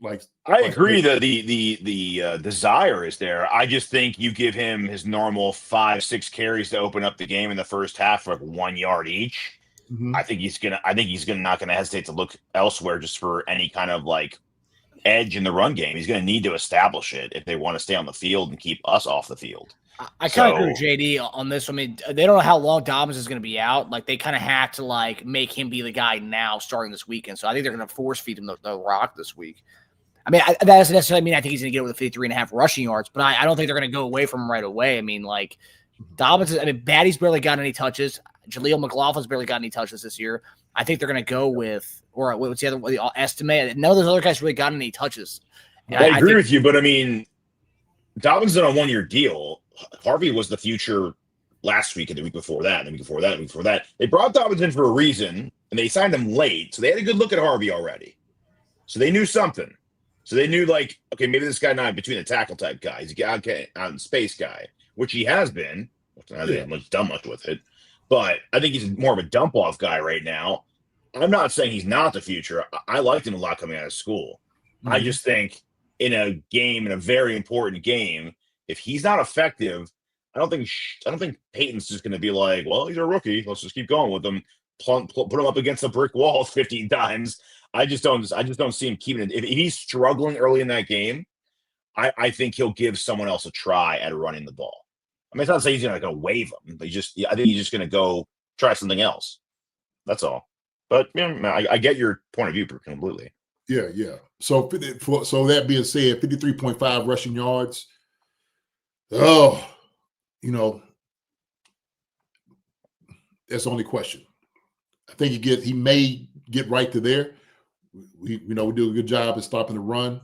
But like you said, if he squirts out for one, that's the thing about it. He is fast. He's quick, and he can hit maybe a 30-yarder real, on one play or something. But we'll see. That's the only question I got right now, Teja. But that, and then Buckner's 2+ field goals. I do like to thinking of that. They are a very stingy defense. One thing that we did see that Marcus showed that every team they had in the first drive all came down to field goals. It was all field goals. I don't think anybody scored on their first opening drive on them, right? No touchdowns yet. 6 of 10 teams have scored field goals in their first opening drive, and 7 teams have attempted field goals in their opening drive of the 10 teams they played. That's very interesting. So I do like that one. I do like that. So bet 25 to win 202.50. Okay. Not bad. And go ahead. No, I was going to say with that, if you wanted to bet on first drive for the Chiefs to end in a field goal, that's 25 would win you $125 if you wanted to bet on a first drive field goal for the Chiefs just to make it. And if you wanted to bet on just an attempt one, not necessarily make it, he'll make it, just an attempt, and it's 25 to win 106 if you wanted to just do an attempt for a field goal. So you're saying the Chiefs opening drive, you bet $25 on this single bet alone? Yeah. It is how much? 25 would win you 125 if you bet on us to make a field goal on our opening drive. Okay. To attempt a field goal on opening drive, 25 would win you about 106. It's a good little side bet right there. That's nice. Yeah. So, go ahead. No, continue. I did the math. So he's projected to have 13.5 carries, Harvey, and he's projected to have 52. Now it's 52.5 because everyone's hammering the under. That's 3.78 a carry. They're predicting him to have 3.78 a carry. They're predicting him to struggle. Yeah. So it all just comes down to, do you think the coach is going to keep giving him carries all the way to 13, even though he's just not effective? Because 3.7 is not effective. It's not good, right? So, and it seems like a no-brainer to take that. It's like, oh man, all he's got to do is average like near 4 yards a carry. I think it really comes down to, do you think he'll break a run against us? If not, he's not going to sniff that if he doesn't break a run against us. It's not going to happen. Right. I mean, even when he broke a 40-yarder early in the season, that game he still didn't even have 50. He ended up with 46 that game off like 7 or 8 carries. But they had Dobbins, though. There's nobody else. I mean, right now it's only him. That's my only I hear you, but I mean, if you think he's going to break a run, then don't go anywhere near us. If you don't think he's going to break a 40+ yard run, then by metrics, like I say, he's averaging 2.5 a carry. You'd have to have how many 52 divided by 2.5? He'd have to have 21 carries. I do not think he's going to have 21 carries this game. No, but if I'm just thinking scenarios, let's say the Chiefs are, beating them handily, like we said. what they'll probably do, they might run one of those delayed draws and let him kind of get up through for, a few yards. And before, those things add up a little bit. If Bo Nix is struggling, and you don't want to put him in, in jeopardy either. So it just. But I think if we're beating them handily, I think they're bailing on the run game altogether. I think he has to get. If we're beating him handily, he'll have like under 10 carries in my estimation. Yeah, one dimensional. I'm just saying, like, certain things that you might have to get a first down, like you just hand the ball off and let it get up, for, like 10 to 12 yards. But I think everything I like about him, and I liked him in college, is what worries me. Okay, on that 53.5. That's it. Yeah. The thing is, we got to make sure what we do up front. And, they got some big boys up front. They can move the pocket. They can move guys around. And we just got to tackle well. That's the only thing. So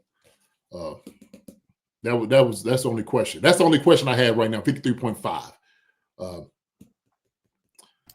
But yeah, without their workhorse with Dobbins, sure, I think hey man, we're gonna ride you, Rook. It's what we're gonna do. It's your time. Yeah, it's their first let's see what we got kind of moment with him. Yeah. All right, so here are my Week 11 picks. So just like Teja, right out the gate, Chiefs money line win, just straight up Chiefs, no spread, no nothing. The spread of this game is kind of odd. It went from 3.5 to 4.5, then back down to 3.5. About 70% of public is on the Chiefs in this game. So that's not really a red flag, but yeah, a lot of people are buying into the Chiefs this week against the Broncos. Andy Reid, 22-4 after a bye. Mahomes, as we talked about on Wednesday, Mahomes is 1-0 after a loss going into the bye week, and going back to 2018 when we played the Rams, we lost right before the bye week, 54-51. We came out of that bye week. Mahomes won. The Chiefs won against the Raiders 40-33, and that was the only time Mahomes has ever lost a game going into the bye week. Again, like all the things Teja said, not necessarily a must win, but must win if you wanted to win the division. And as Mahomes said this week at his presser, the first goal is always winning the division. So to them, that is a must win in a way. But yeah, I think with all those stats going into this game, I think this is ripe for the taking for us. And then next we have Travis Kelce, 40-plus receiving yards. He's done this in 8 of 9 games this year. The Broncos have allowed us in 4 of the 10 games they've played this year. But the game I want to kind of look back at is the Giants game. I'm really keen on this one. Mike Kafka, our former quarterbacks coach, is the offensive coordinator with the Giants when they played. That was the highest output that a team scored against the Broncos this year. They scored 32 points that game, the Giants did. And in that game, Bellinger had 88 yards receiving, and Theo Johnson had 66 yards receiving. So both tight ends in that game went off. They have a very heavy RPO kind of offense, something that we like, what we like to do. And I think this is something that's going to really go with us. Kelce, last 5 games against Denver, 5 for 5, over 40 yards receiving. Kelce's career against Denver, in 20 games, he's eclipsed 40 yards receiving 15 times. So 15 out of 20 times, 40 yards receiving. But last 5, all 5 have gone over 40 yards receiving. Number 3, so Teja had Harrison Butker 2 field goals. I have Harrison Butker 3 field goals. And this, so if you look at all their games they played this year, they've allowed 3 field goals or more in 1, 2, 3, 4, 5 of the 10 games this year. Kickers have had 3 plus field goals. And the only 2 losses they had were against the Colts, where they allowed 3 field goals. And where's the other game I have here? In the other game they played against the Chargers, they had allowed 3 field goals in that game as well. So the 2 losses they've had, both teams had a kicker scored 3 plus field goals. And like we said with that bet earlier, first drives, most teams, every team, or not every team, 7 of the 10 teams have attempted a field goal against them. And then 6 of the teams on their opening drive did score a field goal against them. And that's even the Tennessee Titans. And the Tennessee Titans, a team that's rough, were able to score on a field goal in the first drive. And also, too, it's going to be 70 degrees in Denver. It's going to be sunny. And the ball moves further in Denver. So even if we get across the 50 on that at any point in this game, the kick's going to be alive at any point in this game. So yeah, I like 3 field goals, and I basically this on the fact that the 2 losses they had, both kickers scored 3 field goals in that game. So next one, Chiefs over 22.5 points. both losses for the Broncos this year, both teams scored over 22.5 points, and I do think we're going to win. So it's kind of connecting the Chiefs money line bet to the points over.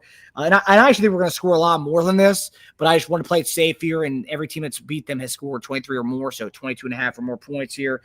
We've done this 5 of 9 games this year.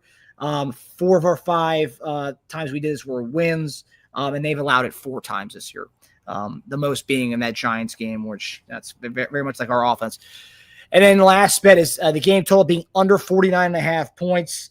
Denver, 7 of their 10 games this year have been under 49.5 points, and 7 of our 9 games have been under 49.5 points. These are 2 top 10 defenses going up against each other. And I think I think that's going to be. And also last 4 games with Chiefs and Broncos have all been under 49.5 points. So yeah. Oh, and also one more thing about the Bucker 3 field goals. Bucker's if you take away that ridiculous Week 18 game last year, where we had our like 4 stringers in. Take away that game.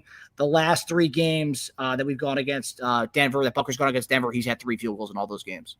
If you just take away that Week 18 gimme game at the end of the season last year. And that's made, right? That's not attempted. Yes, yeah, it's made. Okay. Yeah. And that's 25 to win 325. Okay. Chiefs money line, I think, is that definitely happens. Kelsey 40+ receiving yards. I do believe that. The question I did have was Buck 3+ field goals. Okay, that was a question I had, and you actually did a good job, kind of convincing me of the 3+ field goals. And I'm like, okay, yeah, Denver for sure. You know, it gives you the ability, to kick further field goals if you wish. You can definitely do it. So then you was talking about who the 2 losses that they had was both of those teams kicked more than 3 field goals to 3 field goals or more, right? Yeah, Colts and Chargers, yep. Okay. So then Chiefs over 22.5 points. I do believe that's going to happen. Game total 49.5 points, 49.5 points under that. And I do believe that's going to happen. Looking at my math, I think the game's going to be 28-17. That's what I'm looking at. 28-14 or 24-17. That's the numbers I have right now. So I do believe we beat them 28-17. That's my score prediction right there, Jeremy. Okay. With that being said, bet $25 and win 325, Marcus. 325. So Not bad. Not bad.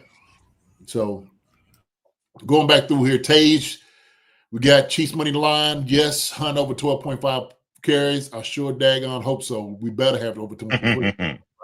Well, I'm gonna go straight through the TV on this one. I'm like, Harvey under 53.5 rushing yards. That's the one I'm kind of questioning because, I think we'll see. Hopefully he doesn't scramble, get out on the outside or anything. Rice 6+ catches.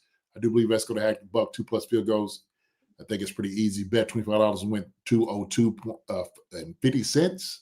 Marcus, Chiefs money line. Win. Yes, sir. And right on board with it. Kelsey 40+ receiving yards. I do believe that's going to happen. Buck 3+ field goals. That was a little question I had at the beginning.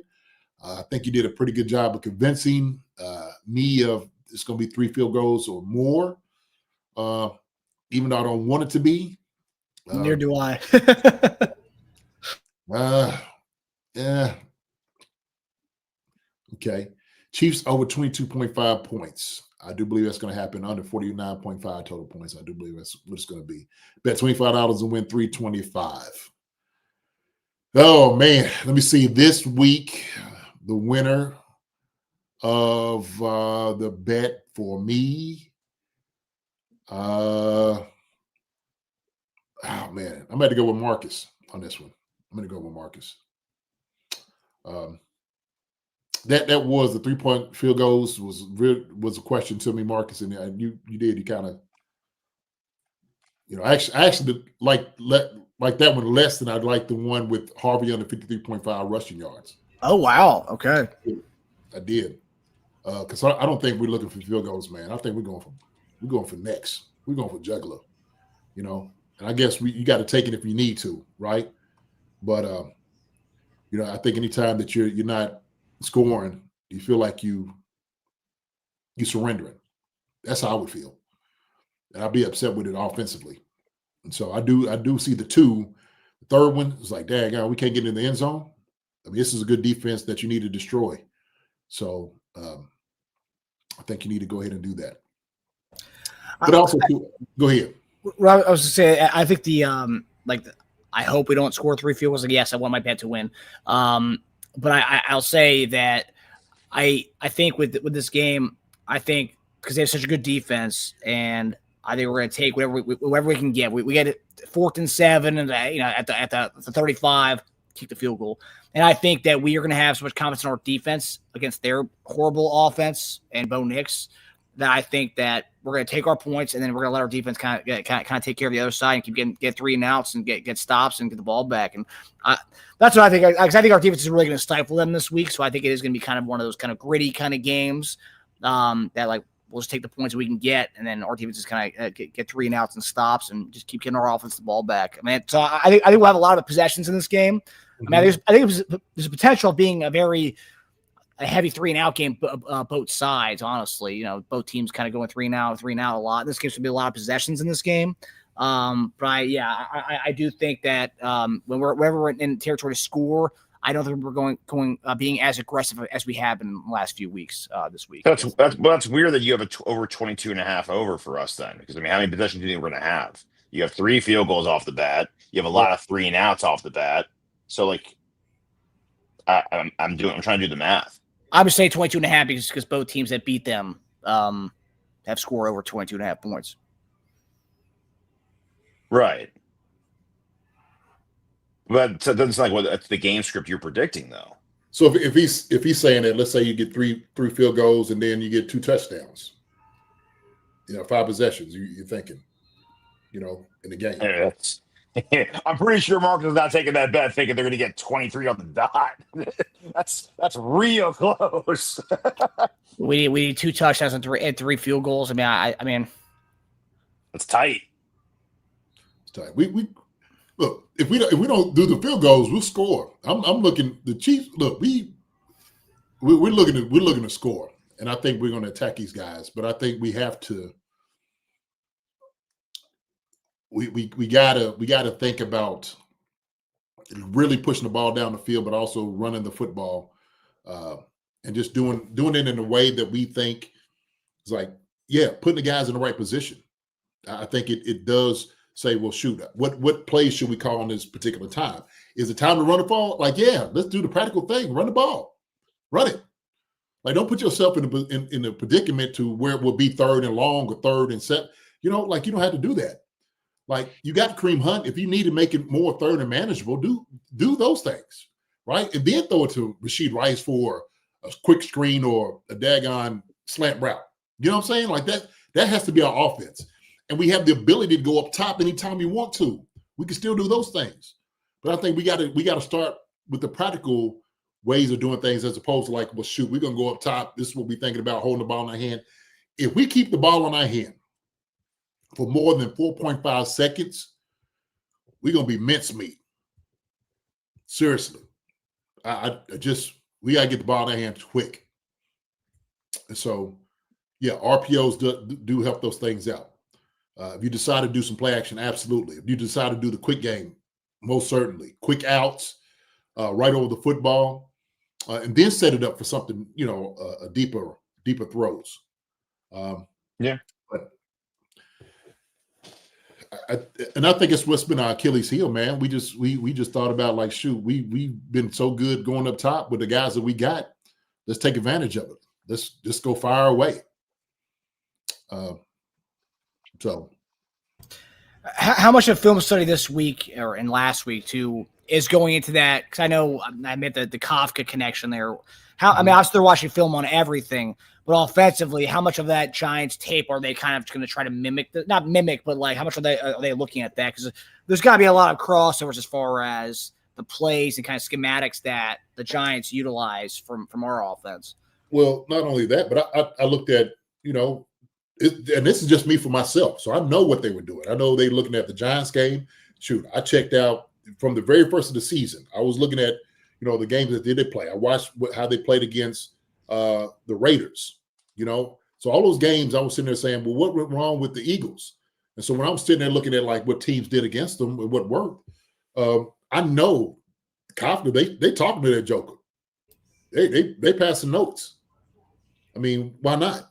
Hey, man, what'd you do? What did you see work against me, coach? This is we wanted to use this because of what they were running. And so you always look for teams' tendencies, but these coaches are talking all the time. They're making phone calls. Hey, what was you going to run next? What did you see? Like some of the weaknesses, and they'll tell them. Sure, ain't nothing wrong. Ain't nothing against that at all. I'll be on the horn quick. Hey, I see you got that win against them. Tell me about it. What all did you see? And it's just you passing notes. Like I said, I'm looking at what would work against those guys. Run against Benito. Run straight at him. Okay, you got to do those things.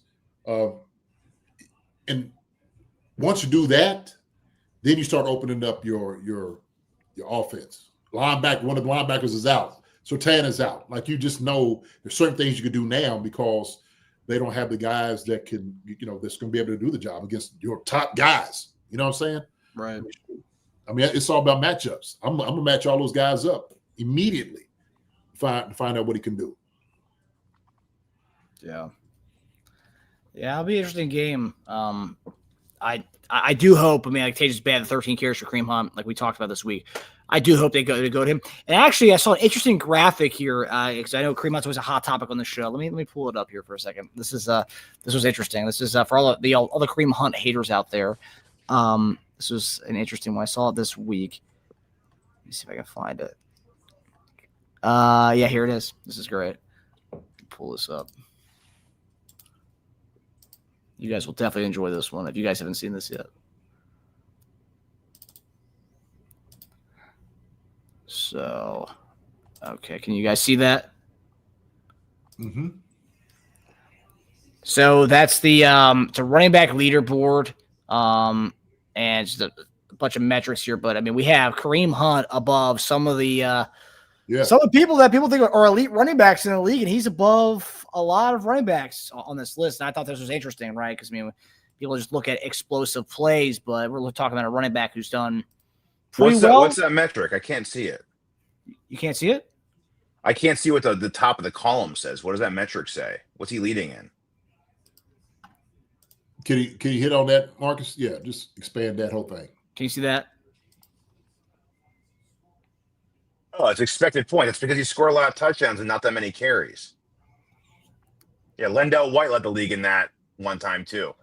Man, you still want to give him any credit, dude. It's honestly pretty crazy, man. I'm gonna start calling that's the stat. What do you want me to say? That's expected points from a player. He doesn't have a lot of carries, and he scored a lot of touchdowns. He's got like 8 touchdowns and like 60 carries on the season. That's a crazy rate. That's why he's that high. That's all. I'm just telling you what that is.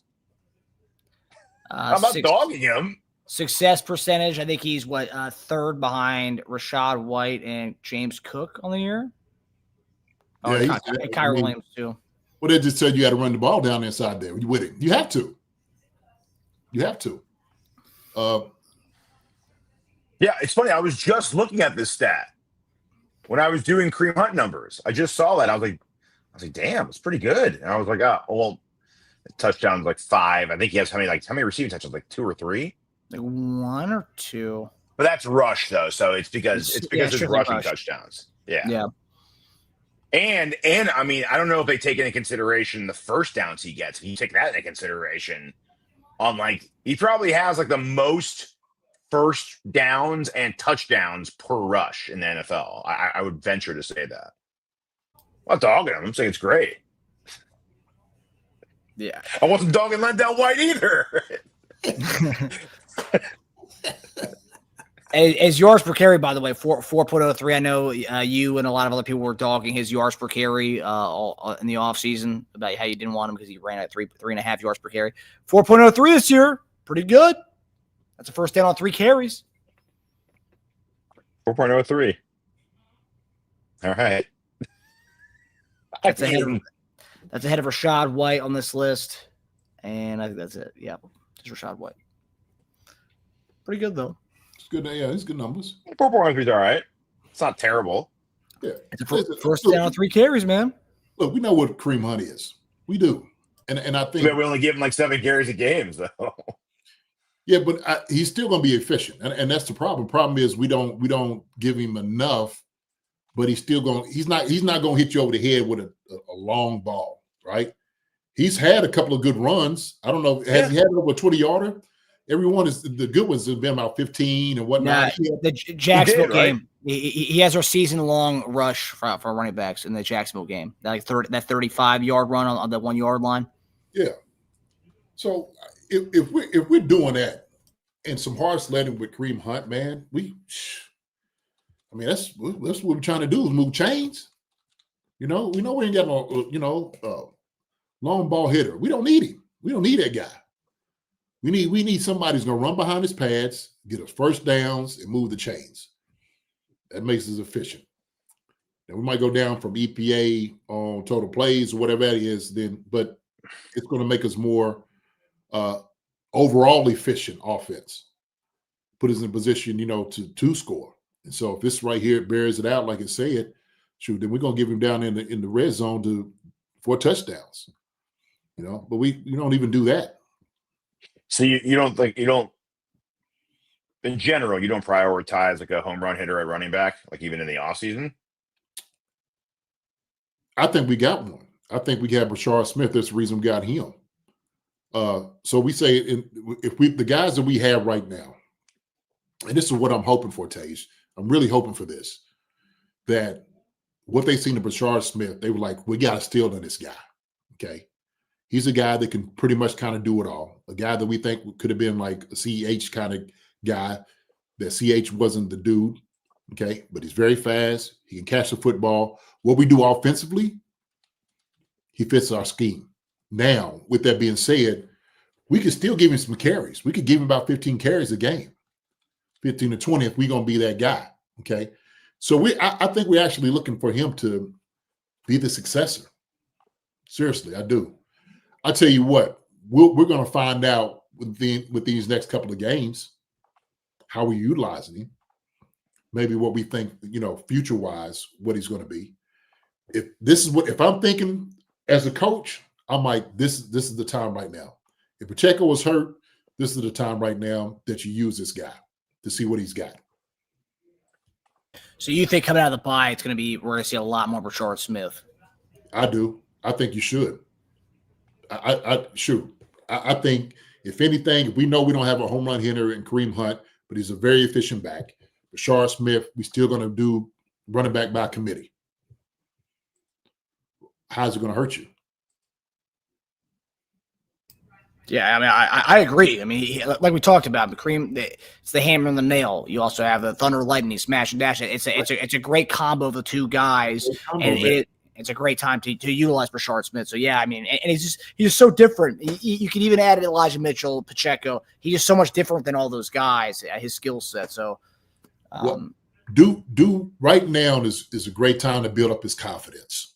Okay. And you just couldn't really do it because you had Pacheco and you had to defer really to him saying, look, Pacheco and Hunt is, easily the number 1 and 2 guys here. Okay. Rashard Smith's number 3. We'll get some out of him because of some of the things, obviously, jet sweeps, a couple of, quick hitters and whatnot. But other than that, Pacheco and Hunt. Now Pacheco's down. Now we need that guy. Rashard Smith is that guy to be there, to be the hitter. So that would be my thinking. As a coach, immediately I'm thinking, yeah, Rashard Smith needs to get more carries than what he has been. We need to start featuring him even more. So would he become that guy who was Pacheco? Sure. Now, Hunt gets a priority, but Rashard Smith's right beside him, right? Or right there behind him. So yeah, and very interesting, like that Giants game, and we keep going back to that. Tyrone Tracy was a running back, was a receiver who transferred over to being a running back, got 9 carries in that game. I think he got a good amount of checkdowns too in that game as well. So, maybe we utilize him like that as well. Yeah, And I think you can't just, They ended up drafting a running back like top 4 rounds the year after Tracy broke out, though. Yeah, and I do think whether we keep Kareem Hunt around or next year or not, I don't know if Rashard Smith will be our RB1, but like I do think if Rashard Smith is your guy, you're gonna have a guy with him because he can't be he's not gonna be in this office. No one's gonna be a 15 to 20 carry guy, but I just don't think he can be a full season 15 to 20 carry guy. You can make him a 10 to 15 touch guy with catches and carries. Shoot. If you're doing 10 touches or something, Kareem 15, I think we just need to adopt a little bit more of that. But Rashard Smith, and it's what I wanted us to get away from, of just believing when Rashard Smith comes in, it is going to be a screen or something like that, or it's going to be a gadget play. I don't think it works in our favor. I think we need to go ahead and have him run, in between the tackles. Let him hit the B and C gap. He can do it. Why not? If the guys are blocking up front, he can go hit his head on the goalpost. We know how fast he is. And I went back to go watch, it's highlights, but I'm like, this kid can do it. He was doing it in college. Didn't have a problem with vision. He really didn't have a problem with vision either. This right here, because it's the NFL, takes a little time to get that vision. It took Parker a little time to get that vision. So why not develop that now? Why not get him to the point where he's developing that vision and stuff now? Okay. It's only going to help you out. Yeah, I don't know how long Pop's going to be out. I don't know how long someone's typically out with an MCL sprain, but oh man, it's tough. I've had them before, man. It could be 4 weeks. It just depends on what grade it is. 4 to 6, really, seriously.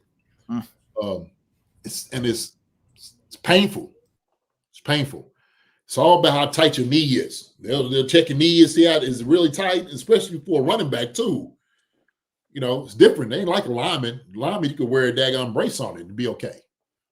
But for a running back,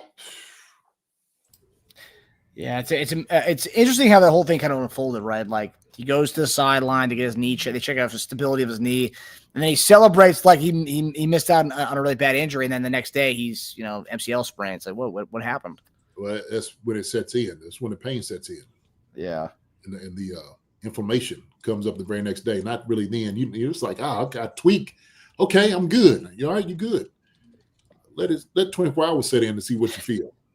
You get up your knee like, I can't even move my knee. It's stiff. I tell you what's bad with that too, man, is hip pointers. Oh my gosh. Oof. You don't know what really happens until, you sit there and you chill for a little bit and you get up like, like, what is that? Yeah. I had a hip pointer once, man. And all I was doing was playing. I was an edge rusher on flag football. Yeah. And I thought I was okay because you don't feel when you walk around. But the moment you try to spring off of it, it just dies. And you're just like, oh my gosh. You just can't do it. You just gotta wait. There's nothing you can do. You can't massage. You can't stretch. No. It's just the moment you can only feel it when you're about to explode off of it. When it's like, yeah, it's brutal. It's so brutal. It took like 2 or 3 weeks to recover from that. Yeah, man. Hip pointers, man. Them suckers is man. They are painful and they are hard because if you are you're not getting that type of therapy on it, you just gotta wait. It's time. It really is time. And it's just kind of standing there. I got one when I played against Cowboys. I remember this. And I got hit maybe at the first of the fourth quarter. And I sat down for a series. And I was going to get up. And it was kind of sore. And I'm like, daggone. And then I sat down again. And at the end of the game, we were kicking a field goal. And I was supposed to be one of the ends. And I couldn't even get up. I couldn't even give it up. Man. That's how bad it was. They had to pull a card out for me. Wow. To bring me into the locker room. I was like, yo, I'm like, hey man, I can't walk. I'm telling you, I cannot walk. Jeez. They brought the little cart. Come get me. Help me on the back of that but it's terrible, man. Terrible. But I mean, MCL sprain, he dodged the bullet as far as anything worse than MCL. Oh yeah, sprain. yeah. That's good. It's just unfortunate for him because it's just like it's like a contract not, here too. I mean, he's already not getting enough carries as it is, and he's getting vultured for touchdowns by the EPA king. Yeah, I mean, it's very similar to like last year, right? Where he came back and like, remember when they came back, they tried to do a split thing between the two of them, and they kind of like the first game they tried, and I was like, yeah, this really ain't working. So they kind of went with down the stretch. They kind of went with Hunt. Like Hunt was getting most of the carries there. So I feel like the same thing's going to kind of happen again, and maybe Brashard Smith gets added to the mix. I don't know. Well, but yeah, I mean, go ahead, JD. No, I was going to say you get that reputation of being hurt all the time. That help you out at all as a running back. Jeez. Teams, especially a contract year. Yeah, they're like, yeah, okay, we good. Like, yeah, like, hey, like, you get that name on you. That's why Dom was playing for. That's why Dom was playing for a different team every year because that same reason. Mm-hmm. We're talking about like future running back situations. I know we're very far away from him. If we lose this game, we better start talking about our future running back situations. It's our game planning. I'd love Hunt to come back. You guys are probably surprised by that. Yeah, I'd love Hunt to come back. I want a Kenneth Walker type, and I want Brashard Smith. I want Walker to take the deep threats. I want short yardage for Hunt, and I want Brashard Smith for in space throwing receptions. So because I don't want Walker with 15 carries anyway. He wouldn't last a full season either. Like I want you give him 12 carries a game behind an hopefully improving run O line. He's breaking one of those things for a touchdown. You're saying you want Kenneth Walker, or you want a Kenneth Walker type? I mean, Kenneth Walker is a free agent. He's surely not earning a big paycheck with this season. I own him in fantasy, and he's not earning that money. Let me tell you what. He might take a 1-year deal with a good O-line and a really good offense to get like no stack boxes. Yeah. If him and his guys watch film and they see the amount of times you give him you just put Walker in that same exact run position that Hunt had on a couple of those and Pacheco had to get to the second level. He's gone, man. He's gone.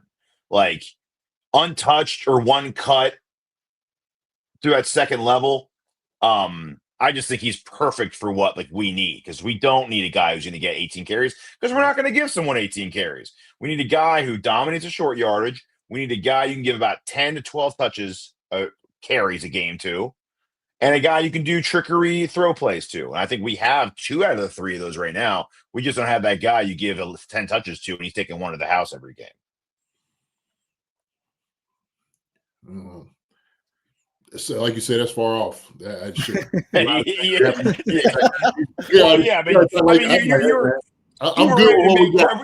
You were ready to make Brashard Smith our franchise running back, so I just figured let me throw my future plans into it. No, I'm just saying Brashard Smith is on our squad. He's here.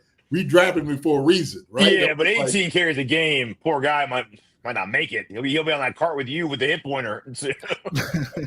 Oh no, man, he's a little bit tougher than we think.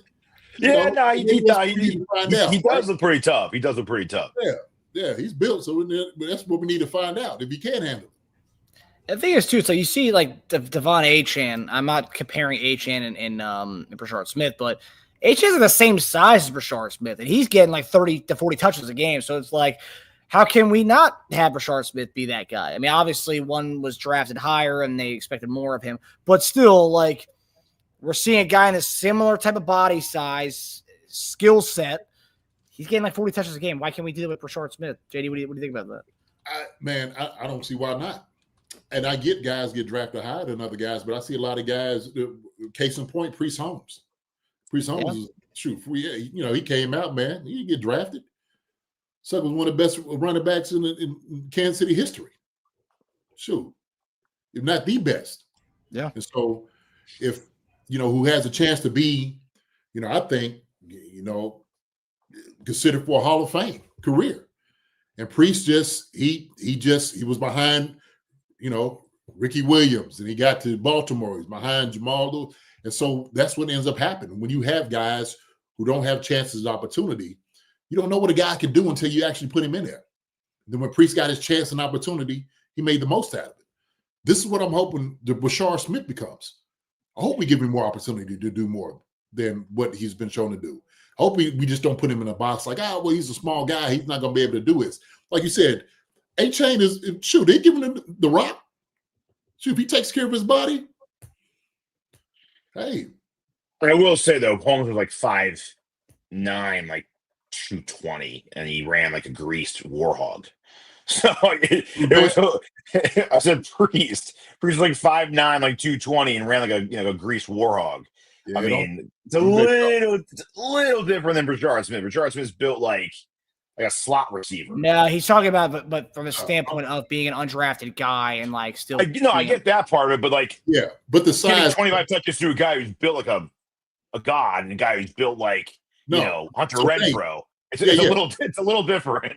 Yeah, but I'm not trying to get him. I'm not saying give him the carries that Priest Holmes got because we were running. Okay. I'm not saying that. I'm saying, shoot, if Brashard Smith is your guy, you got to at least give him 15 to 20. You have to.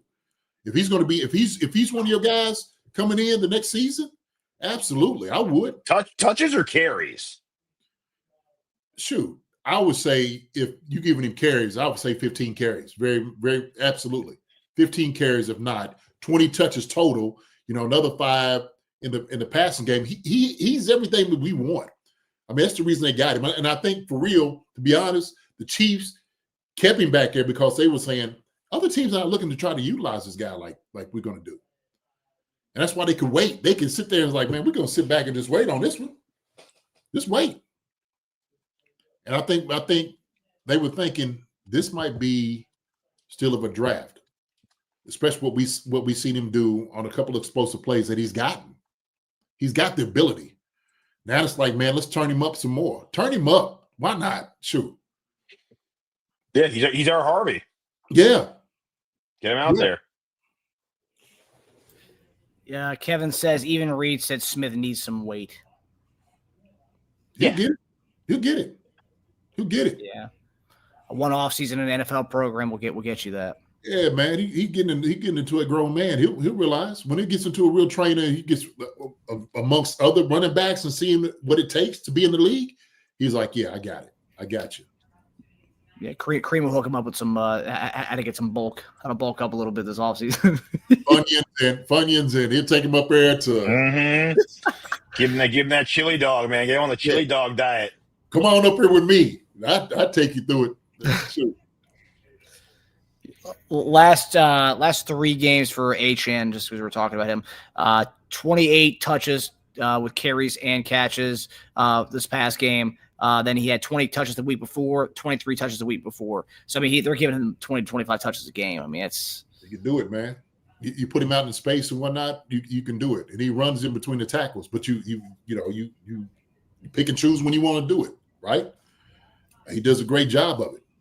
So if Brashard Smith is tough enough to handle that, that's what you need to find out. Yeah. You need to find that out now. Yeah, anytime you hear Louis Riddick on ESPN, he still keeps saying, and remember the guy, Brashard Smith. Remember him. He's going to utilize him in some way. He's been saying it all season. He wants to be right.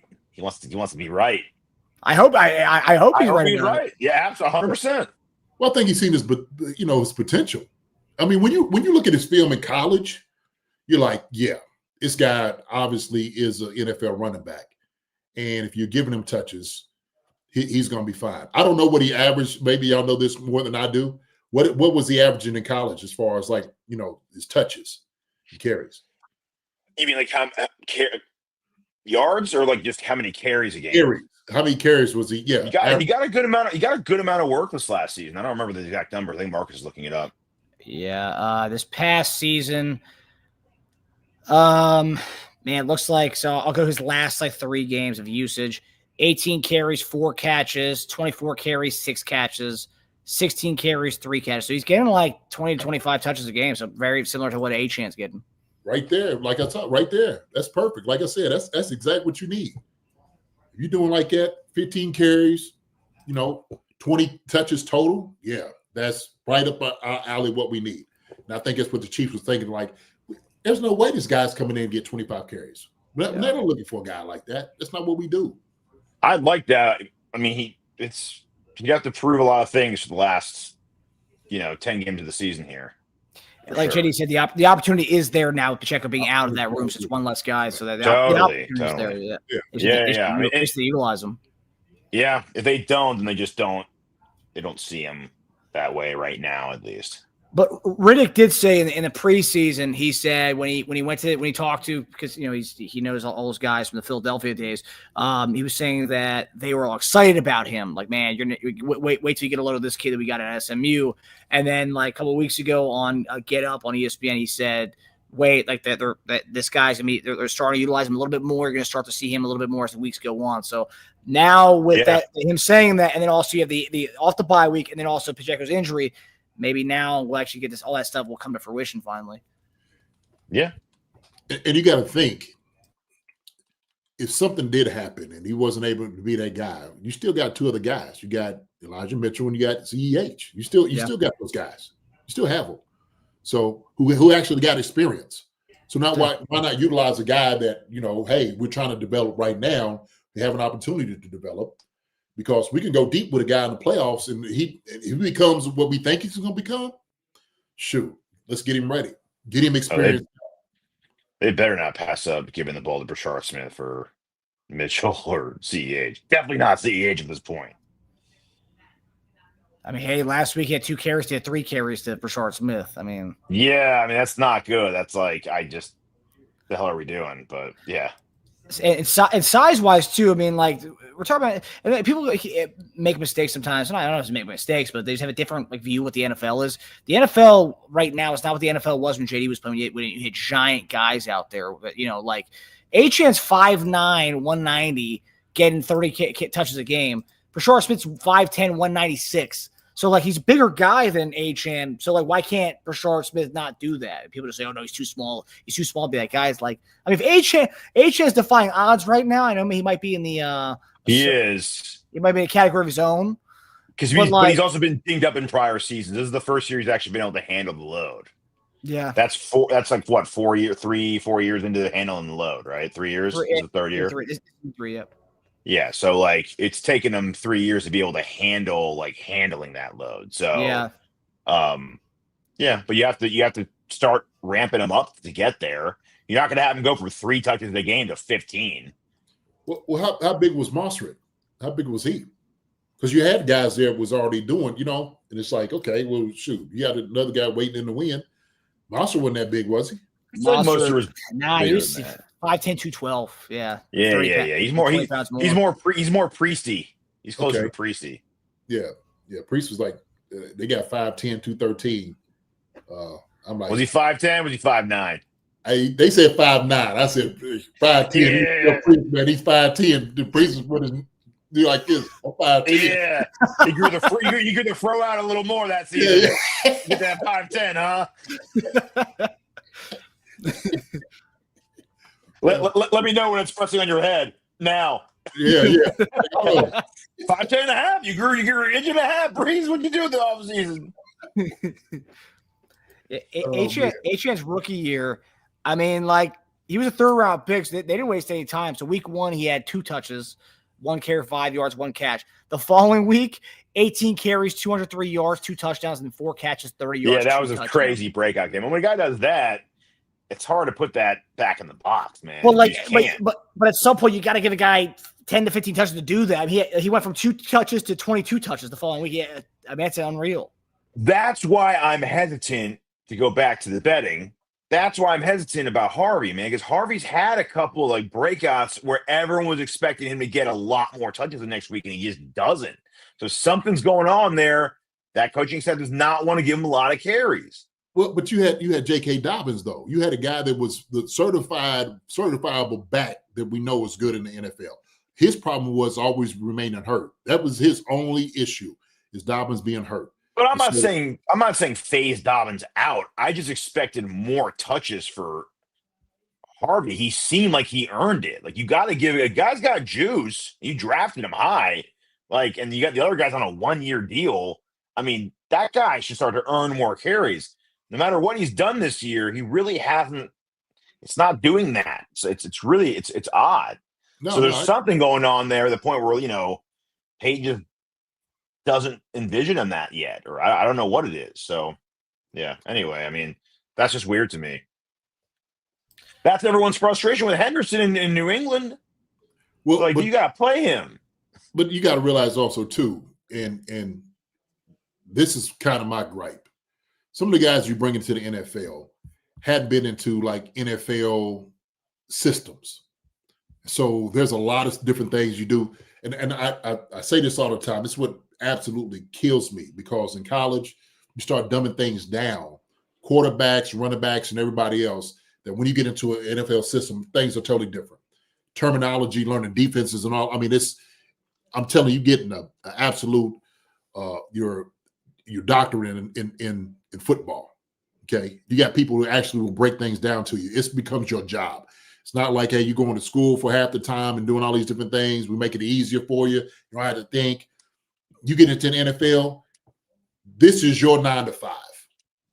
In college, it's not necessarily that. And so I used to hate it. So I seen these offenses. I'm like, oh my gosh, you killing the quarterback. You killing the wide receiver. You killing the running back. Why? Because you're not getting them prepared for this. And I've seen a lot of this, man, when, when I was help coaching the guys that was coming into the league, when you start bringing in a whole different offense to guys and trying to introduce it to them, how fast are they retaining information and picking it up? Okay. And so some guys struggle. They just do. And it's like, I ain't gonna say this because, but it is a little tough for guys to pick up certain offenses if they haven't been exposed to it. Okay. I mean, plus Achane, didn't he play running back in college? He wasn't a receiver, was he? I believe he was a running back.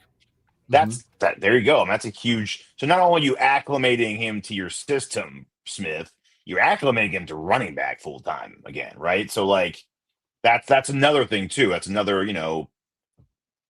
pause, I guess, on that. But other guys, no, they played running back. Harvey played running back. They drafted him high. Let me tell you what. If we drafted Brashard Smith like earlier than this, I'd be like pissed off right now. He wasn't getting more carries. The only thing that's saving him from me to be pissed off is he's 7th round pick. So like, nothing's wasted. And that's what a lot of people are feeling about Jalen Royals. Like that same kind of frustration you have about Brashard. A lot of people are kind of upset that. But Royals that's isn't not getting the utilized. same, because you can't compare the running back room to the receiver. 100%. No, I agree with you. I'm just saying that, but that frustration you feel is a lot of people feel about not utilizing Jalen Royals because we were kind of at the expense of who, though, right? Like, at the expense of who? Right. Yeah, like Royals, it needs to be where he is. Like, who you gonna play over right now? Rice, ding. Yeah. Hollywood, ding. I mean, Worthy, ding. What about the best deep threat in the league? Shoot, Thornton, ding. Thornton can't even get playing time. I would say you said him after you said Hollywood a couple weeks ago. You want to make Tyquan Thornton your max contract guy. Well, hey, we haven't had a lot of deep threat ball since then, have we? No, you notice a trend with our deep balls? Hollywood didn't Holly have a big one in the Buffalo game? Yeah, he's had a couple of them, but also too deep. Teams are playing is different. We had way more deep balls when Thornton was playing a lot. Don't act like we didn't. No, but come on now. But they would run a lot. And he didn't have Rice, and he didn't have Rice taking attention either. People were waiting for that deep ball, and he was still getting them on people. I tell people this all the time. When you go back, you watch the film, because somebody made this point, right? Somebody was sitting there saying Tyquan Thornton needs to have more, take some of the plays from Hollywood Brown and stuff like that. And I'm sitting there like, I was like, you know what? I'm not even going to get into this conversation, because when you start looking at defenses, how they play this, there's a lot more single high safeties, not running too deep. They weren't even looking at that as a threat, because we didn't have Worthy, and we didn't have Rashid Rice. So they felt like we could run man against the Chiefs. That's what they were doing against us, more so than anything else. Yeah. And so Tyquan Thornton was a big, like, man, okay, they actually got a guy that can run deep, but they were still running single high man against us. They would never do that with Rashid Rice and Xavier Worthy. They would make sure they play somewhere over top. This different, totally different how they do it now. And I think people don't quite understand that. They don't see that.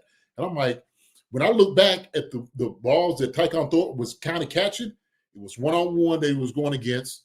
It was kind of beating guys, or he was just kind of getting open. And then they had a crazy stat about Tyquan Thornton getting open on certain routes. And I'm just like, well, shoot, some of these routes, man, he just, he's beating them, but Pat wasn't looking his way. But Tyquan Thornton is exactly where he needs to be. Now, this week, if Xavier Worthy is not playing, Tyquan Thornton moves back into that position. How many deep balls does Worthy have since he's been back? They've thrown a couple. They just haven't hooked up. Yeah. Yeah, that's right. Yeah.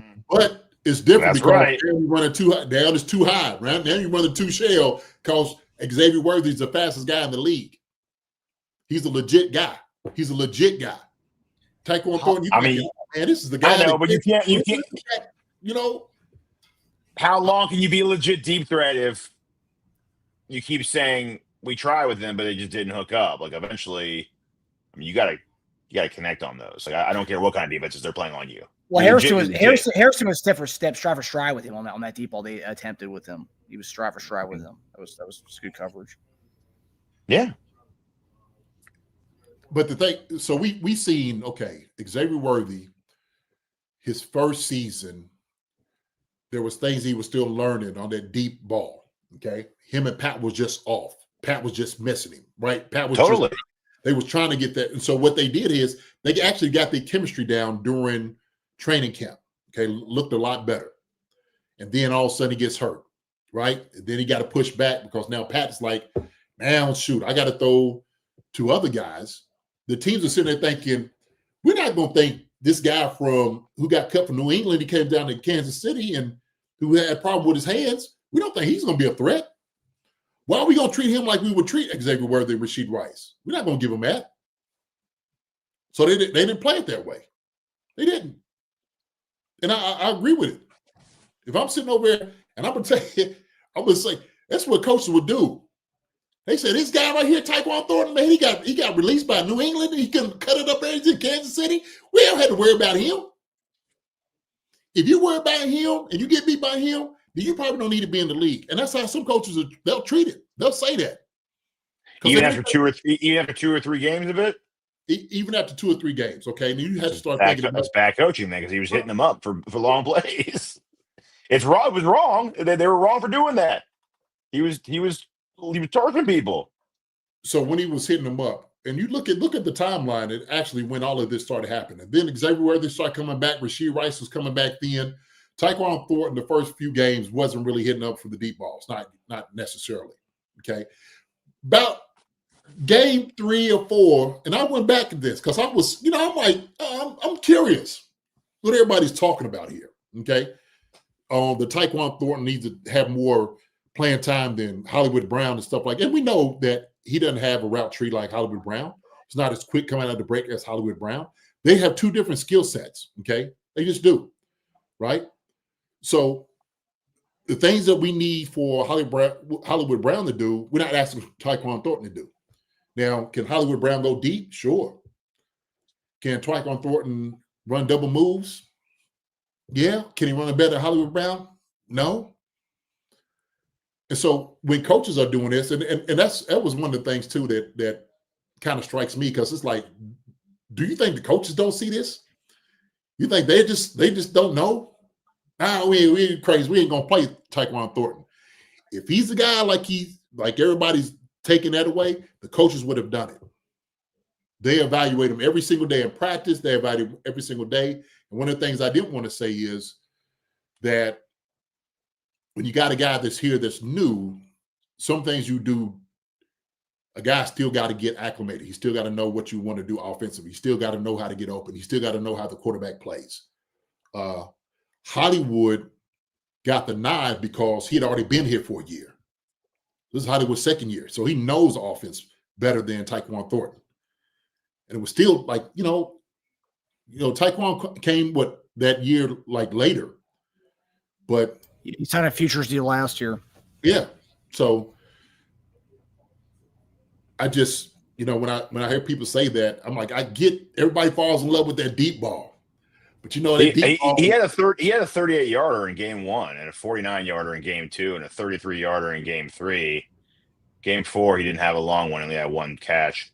34-yarder the next one, 39-yarder 2 weeks later, and that's when everyone came back, and he just forgotten man at that point. Hollywood had a, So he's had a 30. Hollywood had a 33-yard bomb last week and a 40-yard one against Buffalo. He had 2 for 73 that game, the 33 on the sideline and the 40 on the right before halftime. And not only that, but not only that. Yeah. I'm not saying he can't do it. Hollywood's also getting targeted quadruple the amount that. Well, that's the thing. So you're getting targeted because you're getting open. And so if he's getting 10 targets, it's like, this is a guy I'm relying on because I know he's going to be open. So I could throw a deep ball if he's open. Yeah, he's going to find an open guy. Okay. And there's times that I'm sitting there on the route running and I'm looking at it. I'm like, okay. Like the coaches know what they're doing. It's not like they don't know who guys are. And why would you go away from a guy that is a weapon because you just don't want to play him? That would be foolish.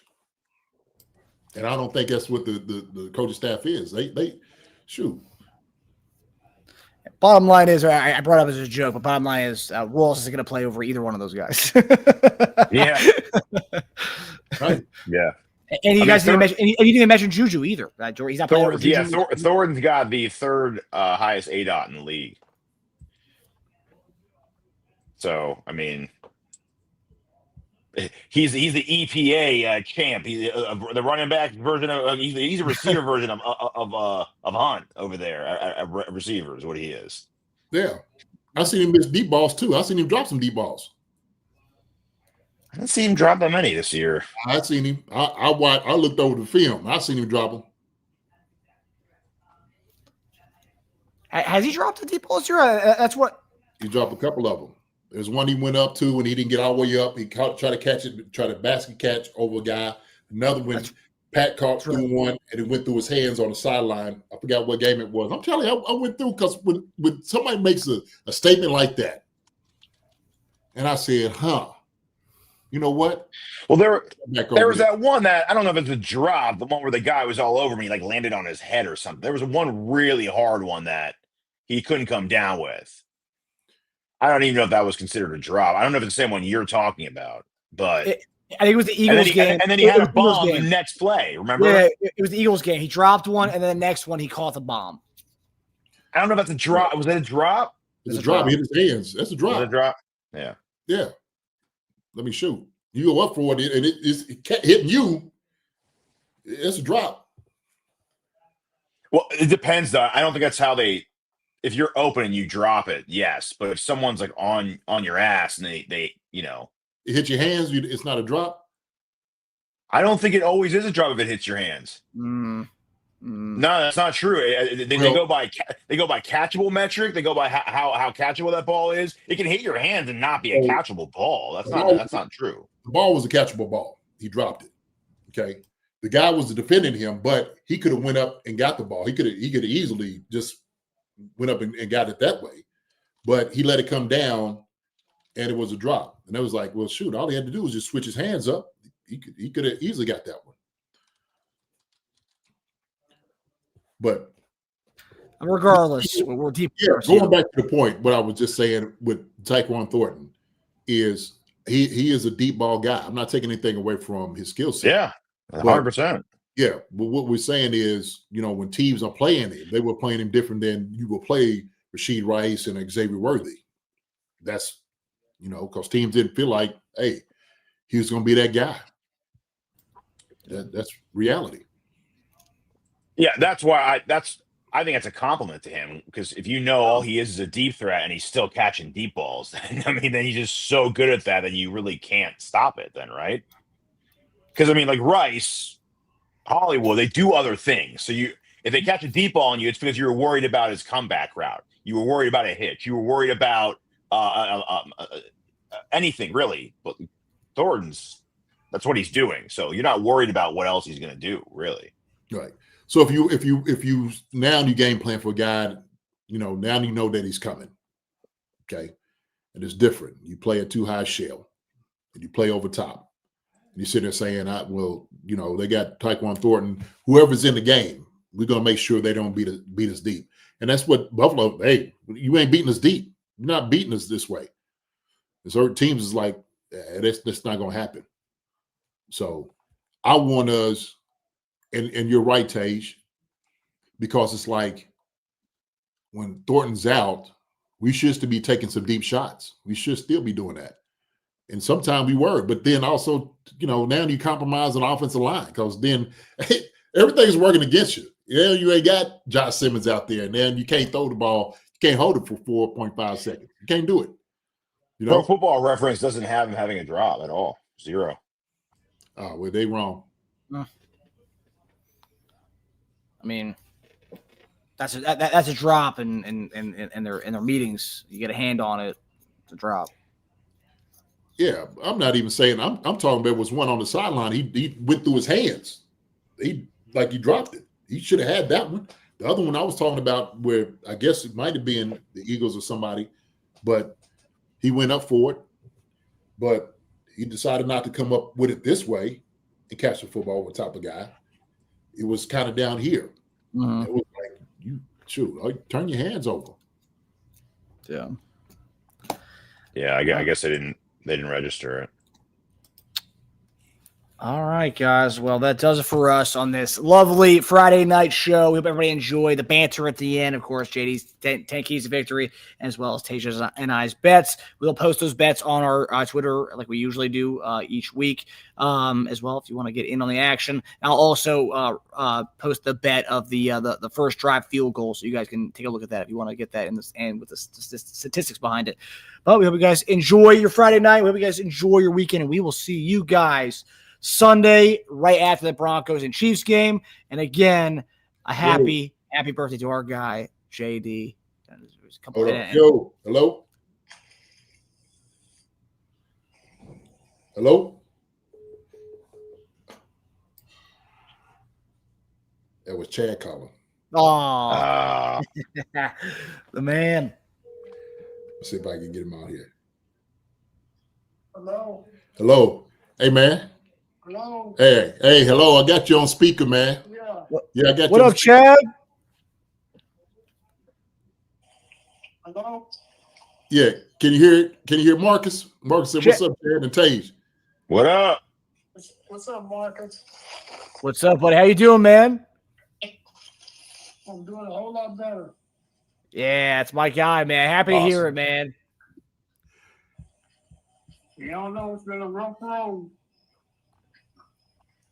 But I know, but you're a fighter, man. Tough son of a gun. You're a tough son of a gun, my man. Mm-hmm. Yeah, we said Go ahead. Marcus, what's up with the Baker Mayfield?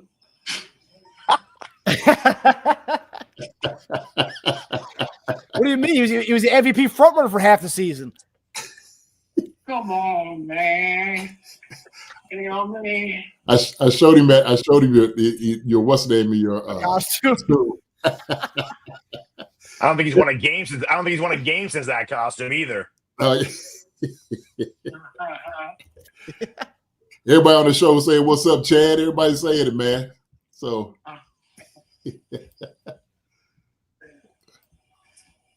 yeah, I ain't doing this in the they're about to shut me down at midnight. okay. Hold on, I'll call you back, Def. I just wanted you to say what's up to the fellas real quick, man. To Marcus and Tage, man. Everybody out here. So everybody's over showing you love over here, Neff. All right? Love you, Chad. Love you, buddy. All right. Get better, man. Somebody ain't won. He said, "Word." That's right. Word, baby. Warrior Chad. Warrior Chad. That's right. Yeah, Michael Kidder. Chad, what up? Everybody saying what's up to you now. All right. All right. I hit you right back, okay? All right. I know. I love you. All right. I love you. I love you. That's a good way to end the episode there. Get hearing from our guy, Chad. Love hearing that. Word.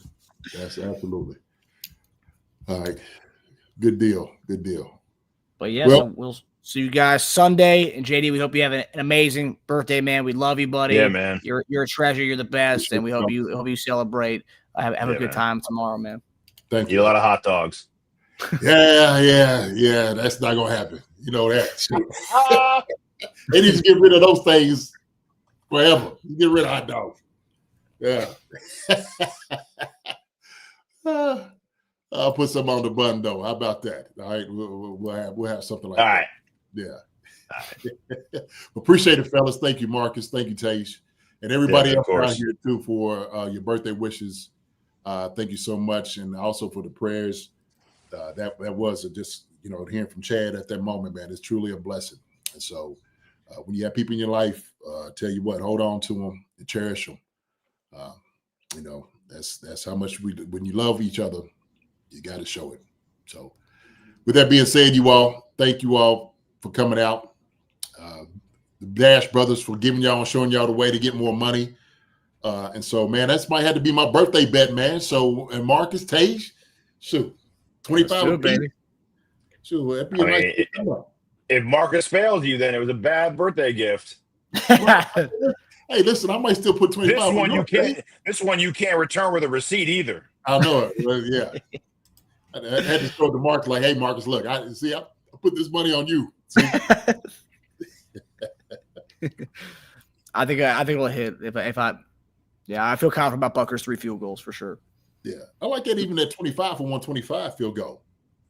Oh yeah, the first drive one. Yeah, I mean, well, no, I hate first drive bets because right away you'll know if you won or lost, and it's like but still, though, but if the Titans can do it, I think Butker and the Chiefs can do it. So, oh yeah. But all right, JD, again, I hope you have a great Saturday, brother. Yeah, and, man. Brothers, appreciate y'all, man. Love you guys. Love you guys. Yeah. All right, ladies and gents, y'all take care. We'll see y'all on Sunday. All right. Love each other the way you're supposed to. Take care. God bless. We will see y'all later. All right. See everybody. All right. Later. Hi, everybody. Thanks for watching. Subscribe here to get the latest from the show. Also, be sure to check out the best clips from Chief Concerns. And if you prefer to listen to the show, subscribe and follow us on Apple Podcasts, Spotify, and anywhere else you get your podcasts.